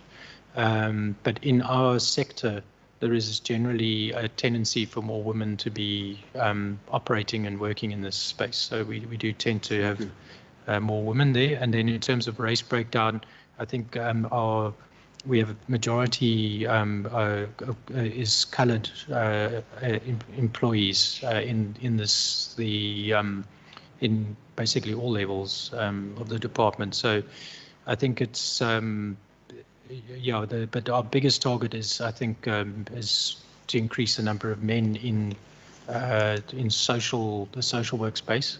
A few years ago, the department actually had a particular plan to try to increase the number of male social workers, but they really battled. They couldn't get people to take up the bursaries and to take up the opportunities that were offered. I think there was a question about using promotions to promote employment equity, and I think we do. We definitely do. But I think it depends on who applies and on who makes himself available, who has the necessary skills to do it. I think the question about terminations or the reason for the high number of terminations on page 1, 2, 3. I'll just get there quickly. So again, the terminations here, I think, would be resignation and some dismissals. But yeah, I think if you look at the bottom, you'll see that the terminations refer to employees who have left the department, including transfers to other departments, and also social work graduates who resigned as contract employees, but then became permanent employees because they successfully applied. So there was 19 of the people were graduates who then became permanent, which is good. But I think we do struggle with poaching, particularly our financial staff, by municipalities which pay better, as well as some other departments. So that's one of our areas where we struggle. Thank you. On that note, any more questions? I'm going to limit you only to 1 or 2 questions because I need to give opportunity to the members of the public as well that want to ask questions, and mindful of the time because 2 o'clock it's Scopa and I need to be in time for that meeting as well. Honourable Windvogel, Honourable Buns, and then Honourable Botwa. Thank you, Chairperson. Chair, can I get an update from the HOD on how long the 3 vacancies exist and what is the update as today? Secondly, what caused the constant turnover for these GBV social workers? Is there a fair remuneration perhaps for them? And secondly, I hear the CFO justification for not filling posts, which includes the curtailing of budget for compensation of employees. But every year during budget adjustments, we see millions of COE budget being surrendered to Treasury. Why are millions surrendered every year when there are unfilled vacancies? Secondly, how much will be surrendered to Treasury in the current financial year? And lastly, Chair, with regards to the need for placement of social work graduates in schools, the CFO says there's been engagement with WCED regarding this matter. Can we get an understanding of what the response of WCED has been in this regards? Thank you so much. Honourable Buns. Thank you, Chair. Let me take off where Member Barkhoff's left at page 128. Advertising and filling of SMS post salary level 14. Chair, what I want to check is that how was this post filled if it was not advertised, and why was the other vacancy not filled? My first one. My second one will be on the misconduct and dismissal disciplinary hearing that is finalized on page 142. What are the details of this misconduct and what led to this suspension without any pay? Chair, I know you only said 2, but this one is the last one on page 147. Injury on duty that is fatal at page 147. What happened on each of these fatal cases, and were these employees working? I just want to get an update as to what was happening at the department. Thank you, Chair. Thank you. Honourable Botwa, please. Chairperson, I think for the purpose of time, let me defer my questions to the scoper, because it's more than 2. Okay. HOD, please. I think it's 5, 6 questions. Thank you, Chair. The question around why we have the 3 vacancies in the of GBV social workers and for how long, maybe Annemie van Renen, you can assist. Actually, it was filled and those incumbents left. So it's been advertised again, so we're trying to fill them again. It's consistently the turnover in terms of all our social worker posts. Specific reasons for that? It is the general reasons that we've indicated for better job opportunities, and as I say now currently is that phenomenal thing back Even of so the English. soon after taking up the positions. Remember what we also did is we initially we couldn't because you need a more experienced social worker. So what we also did is to make sure that we do have competent GBV social workers. Some of our staff move into those posts that it's got years experience in that field to make sure that we don't have such a high turnover in GBV. But if there's a vacancy there, it doesn't mean that there's not a social worker doing GBV. Then we use some of the other social workers. They've got exactly the same salary. There's no different salary. It's the OSD that caters for social workers. Okay, got that. Yeah, it was just that we got a specific grant for that. So we use that grant for those posts for that purpose. But there are other social workers doing that work too, not just those 30. The question about underspending on COE, in most instances what you'll find is that when we spend during the financial year, we have to also look at what we have next financial year. And if we don't have enough to keep that post filled next year, we can't put someone in the post this year because then next year we're going to have an overspend. So that's where we sit with the problem. So we sit this year, we might have enough money to fill 2,500 posts, but if there's only enough money to fill 2,450 posts next year, then that 50 posts, we can't fill that extra 50 posts because next year we'll overspend. So those are some of the difficulties we run into with COE, because also Treasury has created a thing where they say you can't use COE for anything else. So we can't move funds around to use it for different things. If we COE, if we don't spend it, we must give it back. So it's extremely difficult because first of all, you've got to make sure you spend every last cent of it on COE, otherwise you have to surrender it. But also, we don't know sometimes if someone's going to retire early or people are going to leave during the year. So it's a moving target all the time. And finance have a hell of a time trying to work out exactly how much money they're going to spend during the year on COE, because they've got basically people leaving, people joining. So you never know exactly how much you're going to spend. But all the time, you've got to be super careful that you don't spend more than you're going to have next year. Okay. So that's why we always end up with some kind of amounts that are not spent in COE. If we had the liberty to actually reprioritize that money for other purposes, we wouldn't be sitting with the situation. But unfortunately, Treasury said no, it's only for that, and otherwise you have to give it back. So, it ties our hands, unfortunately. The question about how much we will surrender in the current year, well, hopefully not much or any, but I think it does depend again on what guarantees we get for next year, because we're going to only fill posts up till what we know we can pay for next year. We're not going to spend more than that. Otherwise, we're going to be in the dock for overspending. The question about the social work graduates in schools, we didn't have a conversation with WCD. It was a national discussion between DSD and education and health and corrections, because they're trying to get all those departments that employ social workers to take up those graduates.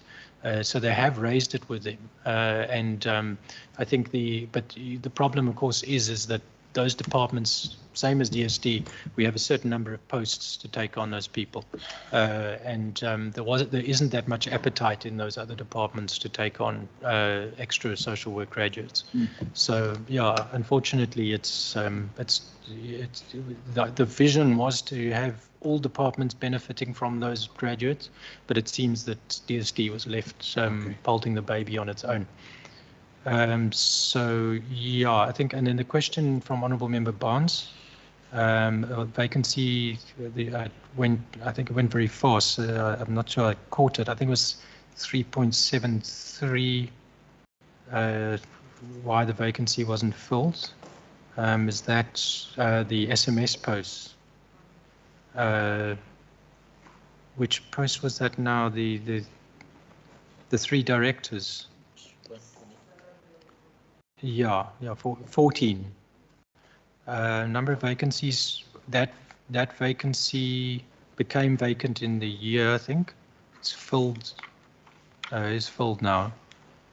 because we created a post during the year because one of the chief directorates was split into 2 chief directorates. So then we had a vacant post that had to be filled, but that was created in that year. Or was it the year before? I can't remember, but we created a post. Yeah, we had to split the Chief Director of Welfare Services because when we took over BASASA's centres, Horizon, Clan William, we took that over, we brought on board like, I think it was about 300 and something staff. So we then had to create extra supervisors, create extra managers for them, and then that just made the whole Chief Directorate too big. So we had to split the Chief Directorate into 2. So it created a vacancy that has now been filled. The next question was around misconduct, the misconduct matter on page 142. So the misconduct matters are set out there. There was abscondment. Some people just went AWOL and disappeared, and then we had to just dismiss them automatically because in terms of the Public Service Act, if you go missing for more than 30 days without an explanation, you automatically dismiss. So a couple of people went AWOL. There were other dismissals, primarily relating to assaults on children in this child and youth care centres, where the child and youth care workers involved were dismissed. And I think there was also probably, yeah, I don't know if there was, what was that? Yeah, there was also a dismissal of a social worker for some gross misconduct. So I think that those are the main categories.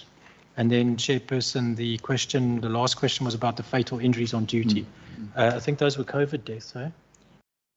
Yeah, they were all COVID deaths, yeah. Okay, thank you. On that note, I think I'm going to stop asking for questions and that sort of thing. There's a reason why time is running out. You're going to make us to be late for other meetings, Honourable Member. Just wanted to follow up, Chair.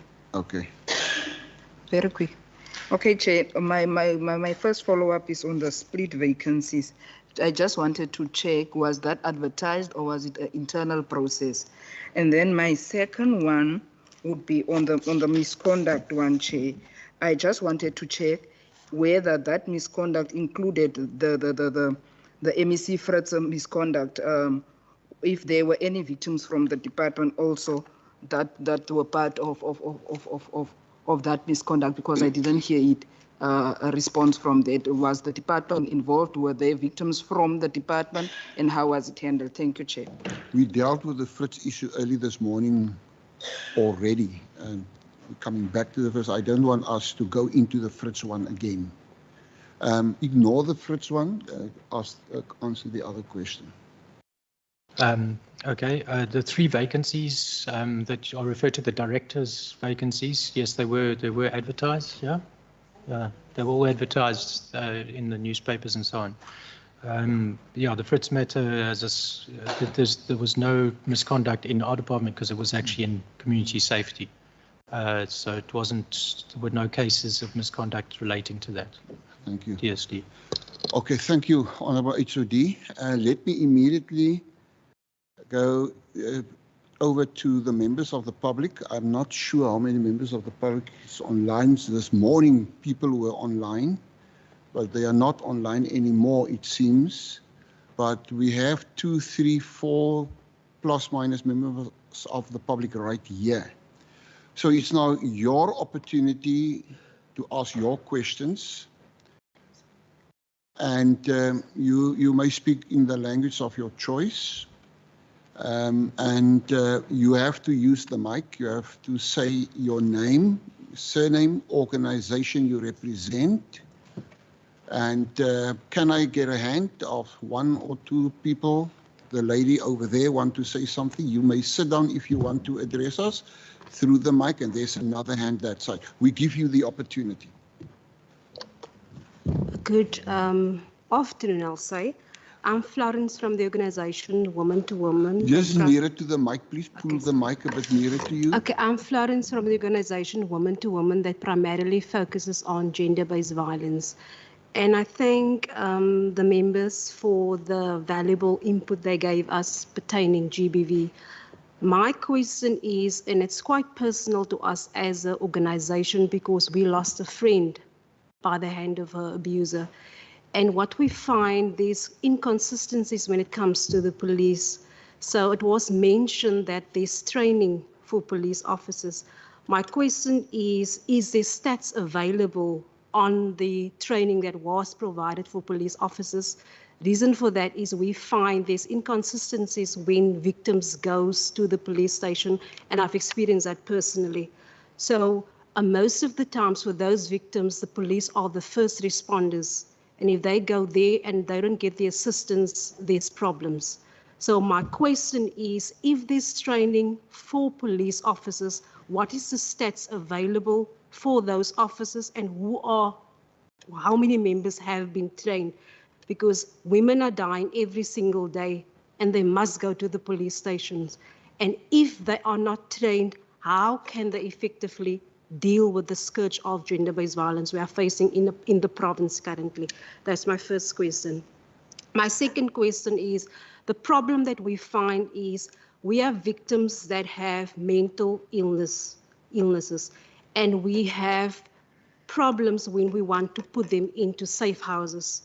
So my question is the safe houses effective, or how can they receive the victims with mental illnesses? Because currently they say they can't receive them. So if they are victims and they need assistance, why can't they be assisted at the shelters? That's my second question. The third question I have is, the member mentioned about gang violence within the communities. We are from a community where gang violence is prevalent. My question is, how do we deal with gang violence within the communities? One of the problems that we do have for girl child specifically, many of them are being raped by gangs and they are being silenced. So that's a problem for us. So how do we deal with that when it comes to the girl child, specifically when it comes to gang-infected areas? Thank you. Thank you so much for that. The lady over there. Thank you, Chair. My name is Nosipo, surname Daniels. I am from the organization called Malihambe Women Outreach, based in Langa. We are a registered NPO. And I've got quite a number of concerns, but I will just mention a few. The one I would like to get a clarity on pertains the shelters, the 26 shelters that were mentioned. I'm not too sure as to how does one get to access or rather do a referral. I'm going to say this because a couple of times when I do call into the shelters, I would not get space. So most probably it would be one of those cases where we lack shelters in the province. And then secondly, I'm very much interested as well to know where exactly are the social workers placed when you mentioned the hotspot areas, the social workers that have been deployed, where exactly are those social workers being placed, which are referred to be GBV social workers. And then as well, also with schools, because we get a lot of cases around the schools as well, not particularly Langa area only. You would mention your Nyanga areas, your Falipi areas, and all those kind of areas. What is the plan in terms of placing social workers in the schools? Because there is a high need for that as well. Also, I've escalated a matter in July into the MEC's office, which up to date, I was promised a report which was going to be sent back to me, which regards to a shelter that is in Langa that keeps children between your newborn age up until around 12 or so, in a small shack. which at the time when I visited the place, I calculated up to about 15 children that were kept inside that shack by the name of Nomute. That's the lady that keeps those children there. So one of the ladies that came to see us was Mrs. September, who promised me to actually email me back a report, which I never got. So I'd also like to know what's the follow-up on that from the MEC's office, because that's where I actually escalated the matter to. Most probably my second last point is a matter that was on the newspaper just this past Sunday as well from Langa, a Cheshire place which keeps people with disabilities. There's a high serious need of social development's attention into that facility, or home rather to say, where the residents, which is your disabled people that stay within that home, are very much not happy. And of course, it has been explained in as to how much they get from DSD and all that, but they are also complaining as to how they don't really get enough funds to actually run the facility. My last point would be, I'm trying to choose now. I'm not somebody who actually deals with this particular problem, which is substance abuse, but I do get cases as well from young people that actually have problems with substance abuse. The only problem that I would like to really be most probably educated, or rather be explained about, is the quick referral to a psychiatric ward when a boy or a child is being taken into a clinic or a hospital for a drug problem. Immediately they get to be transferred into a psychiatric ward. I don't understand, I don't know why, but we sit with boys that come back with more being ill rather than being rehabilitated from the drug abuse. Thank you. Thank you so much. No more hands from that side. HOD, please. Thank you very much, Chairperson, and thank you to the members of the public for those questions. I think to start with the questions from Women to Women organization, the question around whether we have statistics on the training provided to police officers, how many members have been trained. I'll ask whether Mr. Garber can assist us with that. I think obviously we train as social development, but they have their own internal training as well, which we can't speak to. But I'll see if Mr. Garber can perhaps provide some light on what training we do and when it's done and how many people were trained. Thank you, thank you, honorable members. Thank you for the question. HOD, yes, the stats could be made are available. We do training as DSD, that is training subs, and we also participate in joint training programs with subs wherever they train at their various localities, especially around when they organize, be it 16 days of activism. They normally organize training. The challenge, though, is that we do train people and they moved on, and then we have to train again. But we have extended training also, not just to subs, but to neighborhood watches, so that because they are the first also in contact with the victim. So we are rolling out that training to them at the request of the Department of Community Safety. Thank you. Thank you, Mr. Garber. So we can give you some stats, but we'd have to collect it first. It's not something we have ready to hand. The second question regarding the challenge around accommodating persons with mental health issues or that in safe houses for victims of GBV.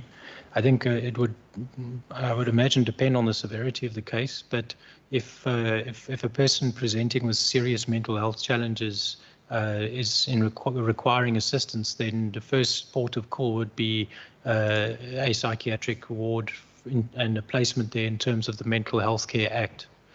If a person requires the administration of psychiatric medication or sedation and other kinds of medical interventions, that is beyond the capability of a GBV shelter. I mean, they do not employ medical professionals who are qualified to administer these things. So we have a similar kind of challenge with our child and youth care centres as well, where we admit children with challenging behaviour, but if those children have psychiatric problems and require restraint, sedation or other kinds of psychiatric medication, we are not equipped and we are actually not allowed in law to administer those kind of medical interventions. So I think it's very important that in such cases that the Department of Health is brought in, and that is why we have that tutor care centre model for victims who can come into the hospital and be assessed in terms of what they may require.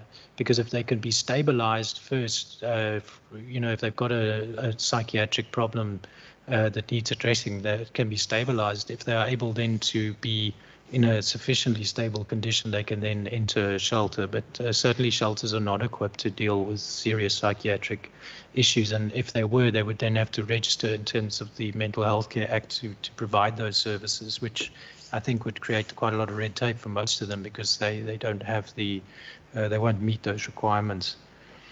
The third question about gang violence and the exploitation of children in those communities, I mean, it is a huge concern for us. I think this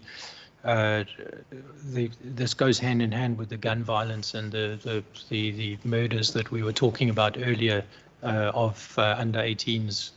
I think, to the extent that we can assist from a victim empowerment perspective to get girls out of that situation into safe care, and sometimes they have to be placed into secure care against their will as well, because they are participating under the influence of the gangs, but also to provide shelter. Those are the kind of interventions that social development can do. But also we can also, if the girls are young, bring them into the child protection system. So it will have to be dealt with on a case-by-case basis, depending on the nature of the situation. But certainly, if such a case comes to us, we can assist. But it's the big challenge with the gangs, of course, is that nobody has a grip on the situation. The SAPs don't. Social workers certainly can't, and communities don't either. So it's a big risk for GBV. It's a big risk for human rights of children and child safety, which we have to acknowledge. And the only way we can deal with it is to work with SAPs and with local communities to identify those girl children and assist them to the extent that we can get access to them. The question from the 100 Women Outreach NPO about how to access shelters.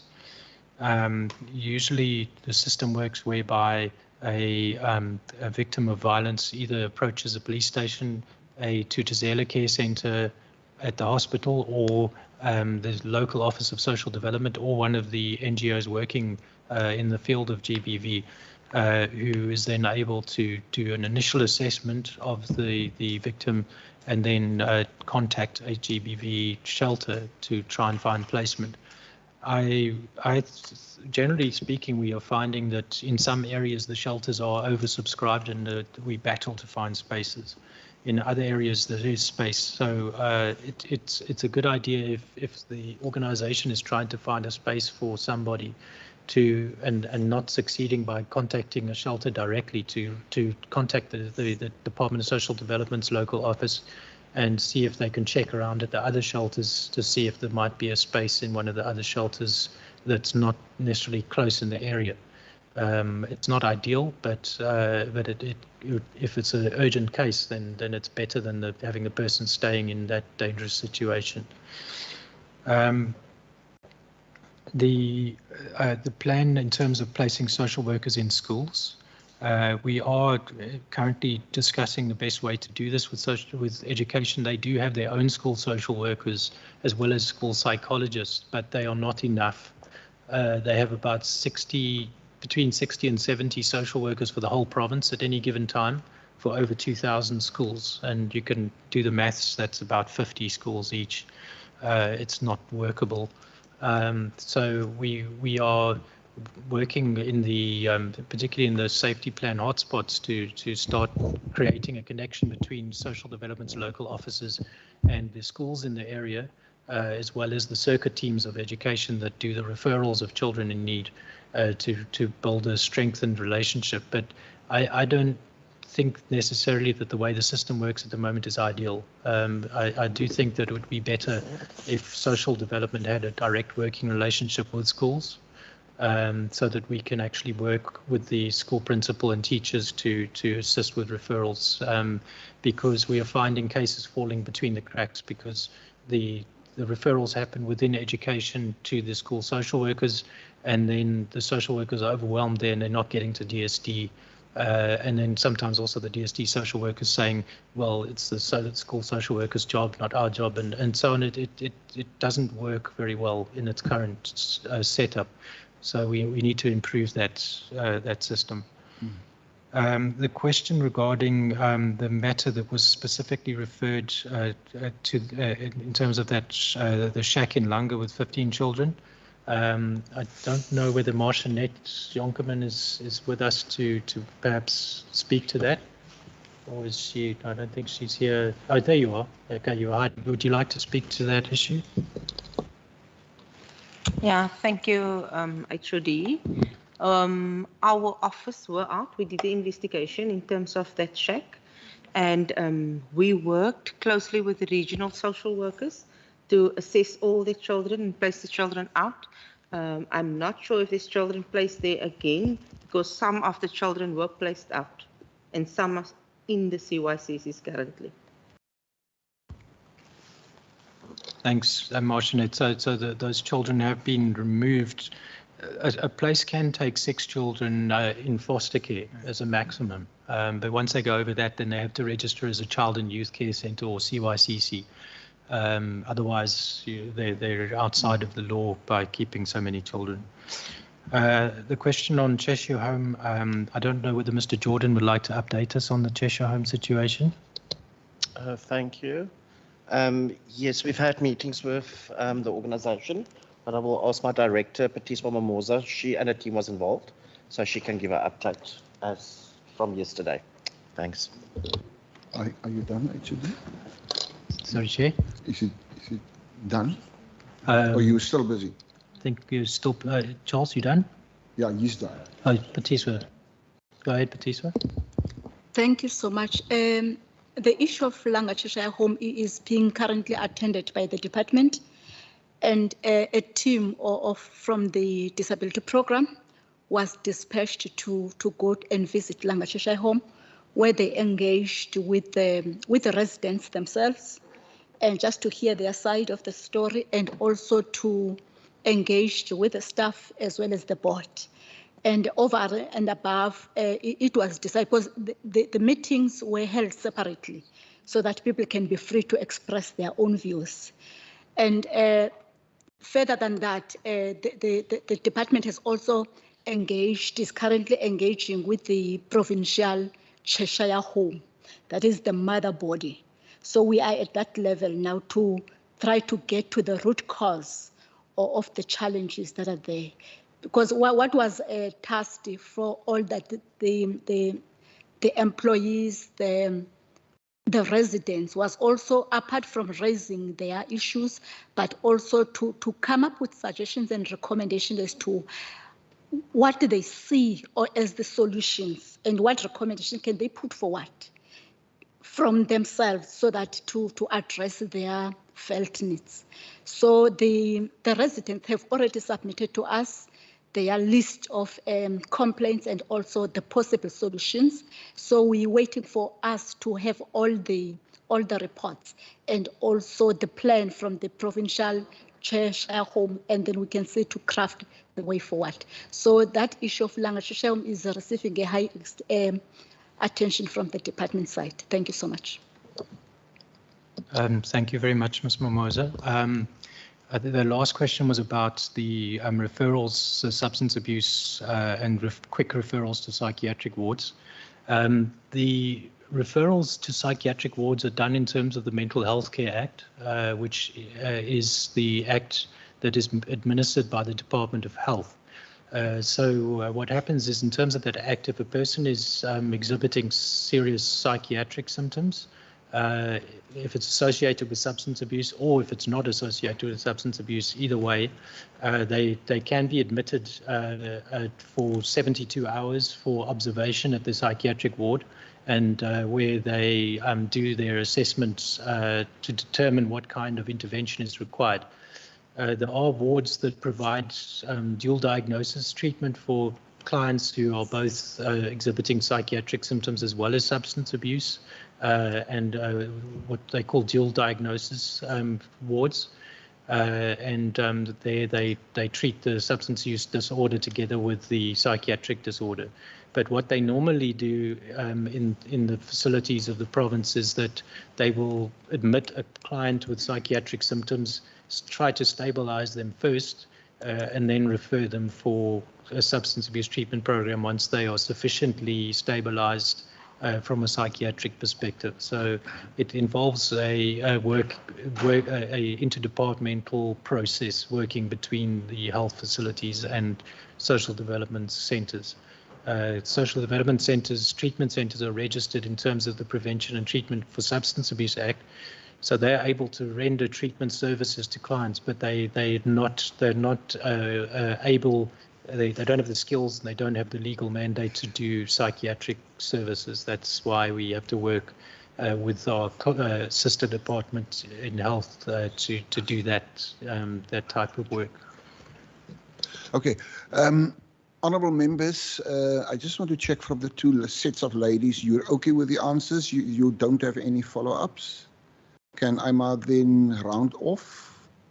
Okay, it seems to me you're okay. Okay, that lady want to ask another question. Thank you, Chair. I think with the highlights I've actually alluded today here with regards to Langa cases, it takes us to a problem also that we have in Langa of the office that does not cover the entire area of Langa. We do have that problem as well. So I won't prolong, I'll just highlight that. Just highlight Yes. that. We note that. Look, from my side, linking up with the two sets of questions and remarks from the two ladies from the public, I'm not going to ask the department to answer, just for notification and as later on one of our recommendations. Looking at page 36 and page 37, incidents of social crime in the Western Cape remains a concern. And on page 37, sexual offences related to GBV accounted for 6.9% of these contact crimes. And then of further concern is the SAPS crime statistics. 9 police stations in the list of the top 30 stations in the country reporting sexual assault are in the Western Cape. Now the issue is, what are we as government doing about that? So it relates to sexual offences at the police stations, including drugs, including gangsterism. All these issues are interrelated. Do we have a holistic approach, a holistic plan to address these issues? What are the holistic plan and approach? And I think at some stage, we need to ask the department with community safety included to come and talk to us about that. Every year we receive the crime stats. We know the problematic areas in our society. The question is, what are we doing about it? What is our successes as a joint force to address these problems? The children involved with gangsterism, is it really only social of nature? What is the other contributing factors to all these problems and issues? And as the members have said, and I pick up some of the members, it's children that are dying, women that are dying. The question is, are we doing enough to stop the skirts of violence and the skirts of social matters and issues? I know it's a tough call.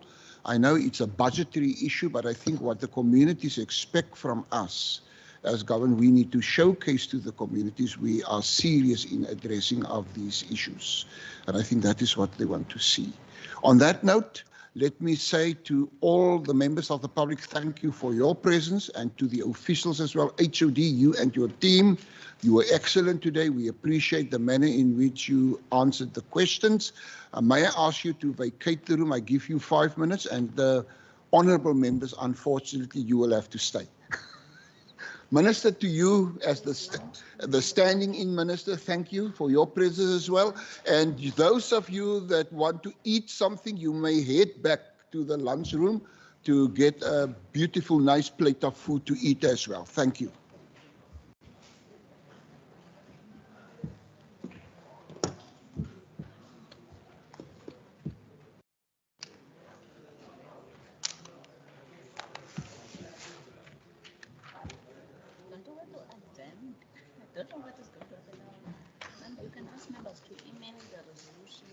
No, you got a lot of resolutions. I think the last one for me is a big one. I am going to do that, I think. Because now if you sit behind there,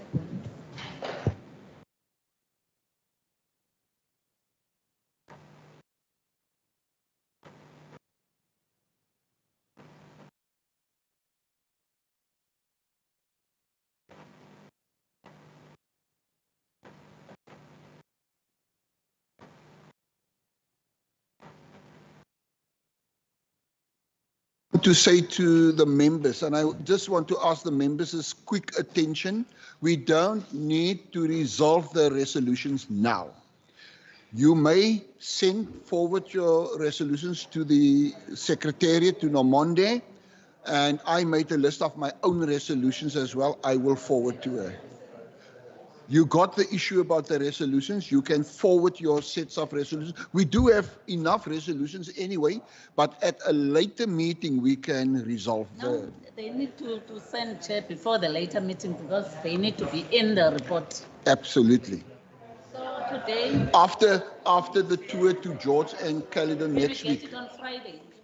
This is Friday. We are going to. We can get it on Friday. The due date for resolution member is Friday, the 21st, because they need to be part of the report. Members who have the resolution, they can email. Can we ask Chairperson perhaps what is currently captured so that we Can I don't say, repeat? honourable members, what my information... Can the officials, Chair, can the officials please lower their voice? Yeah, thank you for leaving. Okay, can I help you? Just a second. Chairperson, I'm proposing that we do our resolution now. You want to do it now? My fear is with limited time. Let me help you. The date of the meeting for consideration and adoption of the committee report will be communicated later. Nothing stops us from doing it later. Okay. I want to actually help you if it's going to assist everyone. I think I want to agree we can submit our resolutions if everybody agrees.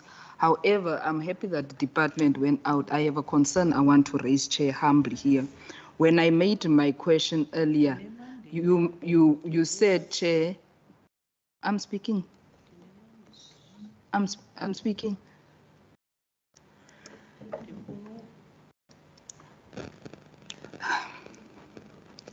When I was speaking earlier, Chair said the department must not answer because you've handled the matter earlier. I took great offense, Chair, because what I was asking was not as if it was not in the document. I'm asking on 142, what is there? I'm grateful for the department that responded. Because if you had an item that was former member Fritz, then it. Bans, may I protect you? Please give the honourable member a chance to raise a concern. ANC members are out of order. We need to leave here. Bakufos? Okay. Bans, But either way, Chair, I just wanted to register. When one is coming with your issues, I think it's unfair from the chair to say don't answer. But I'm grateful because the HOD on his own, he responded. We are still, it doesn't matter if I'm on an opposition bench or where I am, we are still accountable. It's our work. It's here. It's not something that I dragged out of the sky. I'm asking from, because we were made to understand that there's such an issue. I'm asking on the issue that is at hand. And I felt very offended that the chair saying, don't answer. What message is the chair translating to the department about us while we are equal members? I just wanted to raise that. No problem. I think my taking was just, there's so much emphasis on Fritz. And the issue was, there was a remark made that we sweep it under the carpet. We don't want to talk about the Fritz issue. We don't deal with the problem. My taking was just, we have dealt with the Fritz problem decisively in this house. There was debates in this house. And Chairperson, you are out of order. no, again. it was. It's correct. We had the premier here, and I was just of the opinion we took the necessary action. Chairperson. And but okay, the opposition disagree. It's your right to disagree. But if I offended you, I want to, Bans, honourable member, I want to apologise for that. But and I take your point of view. But I don't want us to go. My friend is also in disagreement. I can pick that up. We are here not to always agree with one another, but I take the point we're doing it in a very civilized manner. And thank you for your civilized manner in which you raised the topic. Chair, hence I'm raising it now when the department is out. I think my request was not for an apology, which I also accept the apology. It was the matter of saying you are less when you are speaking, and the issue is not important. There's an issue here. And just because it was raised at the House or there was a debate, it's raised by the department here again. We are asking for what is here, not because we want a Fritz or we want to follow Fritz or do a political issue about Fritz. It's here. We cannot leave issues unhanged. If we don't want it to be raised, then don't put it on the report. And therefore, I think since it's here, I would have, in fact, let me write my resolutions, Chair. I'll just write my resolutions because I'm also avoiding the back and forth.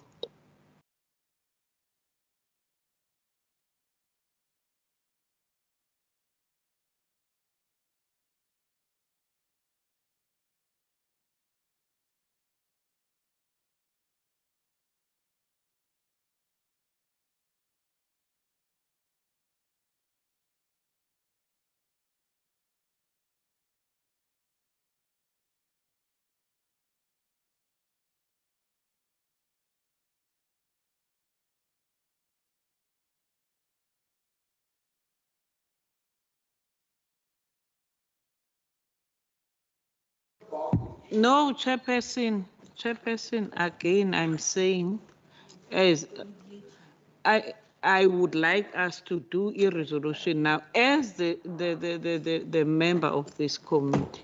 I'm proposing that. I don't know why we are in a hurry.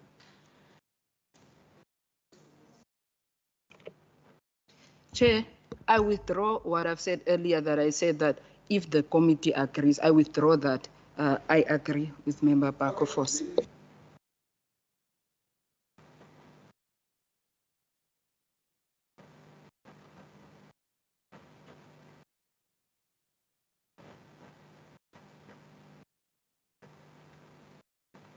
Chairperson, please make a ruling on this thing. We don't have much time. 2 minutes, how is she going to capture stuff in 2 minutes? Can I raise my recommendation? Can't you send it to leadership? Forward on WhatsApp. Chair, Member Bakofos is only asking for 2 minutes, 1 minute.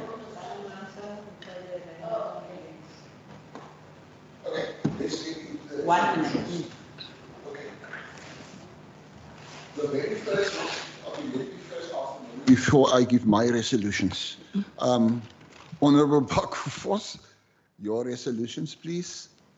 Thank you, Chairperson. My resolution is on Fred's matter, first, Chairperson. We were made that there were other victims in the DSD. Were there any investigation done specifically on DSD? On the focus was only those reported cases at docks. Can we therefore request that the department looks at opening its own investigation on whether there were any victims of threats in the department? Chairperson, the other resolution that I have is on it's regarding the CFO in the social work graduates. I want us regarding that to about the explanation we got from the department chairperson. I would like us to get the explanation given that by the CFO of unemployment social work graduates and the engagement that were started by DSD and the DPE nationally. Can we therefore ask for the DSD in the province to develop a plan for placement of social work graduates and update the committees on quarterly basis, as well as to provide the committee with the details of the current plan that is in placement for placement of social workers in schools. Secondly, around the challenges experienced with placement of social workers in school as raised by the HOD, can the committee be furnished in writing with details of all challenges experienced, as well as how the committee can assist in resolving this? Thank you, Chairperson. Thank you. Done. Other members? Mine is sent. Already sent mine. Oh, already sent. Already sent. Sent by the latest Friday, Chair. Sent by the latest Friday. Okay. I think that last point I've made with regard to the gangster issue and the 9 police stations that Community Safety and DSD needs to come to the standing committee to address those issues with us. You got it. You got it. Okay, thank you. Programs in place to address the challenges of gang violence and sexual offences. Yeah. Okay. I think that is it. Meeting done. Meeting adjourned. When are we leaving? Still wants to submit. No, I've sent mine via WhatsApp.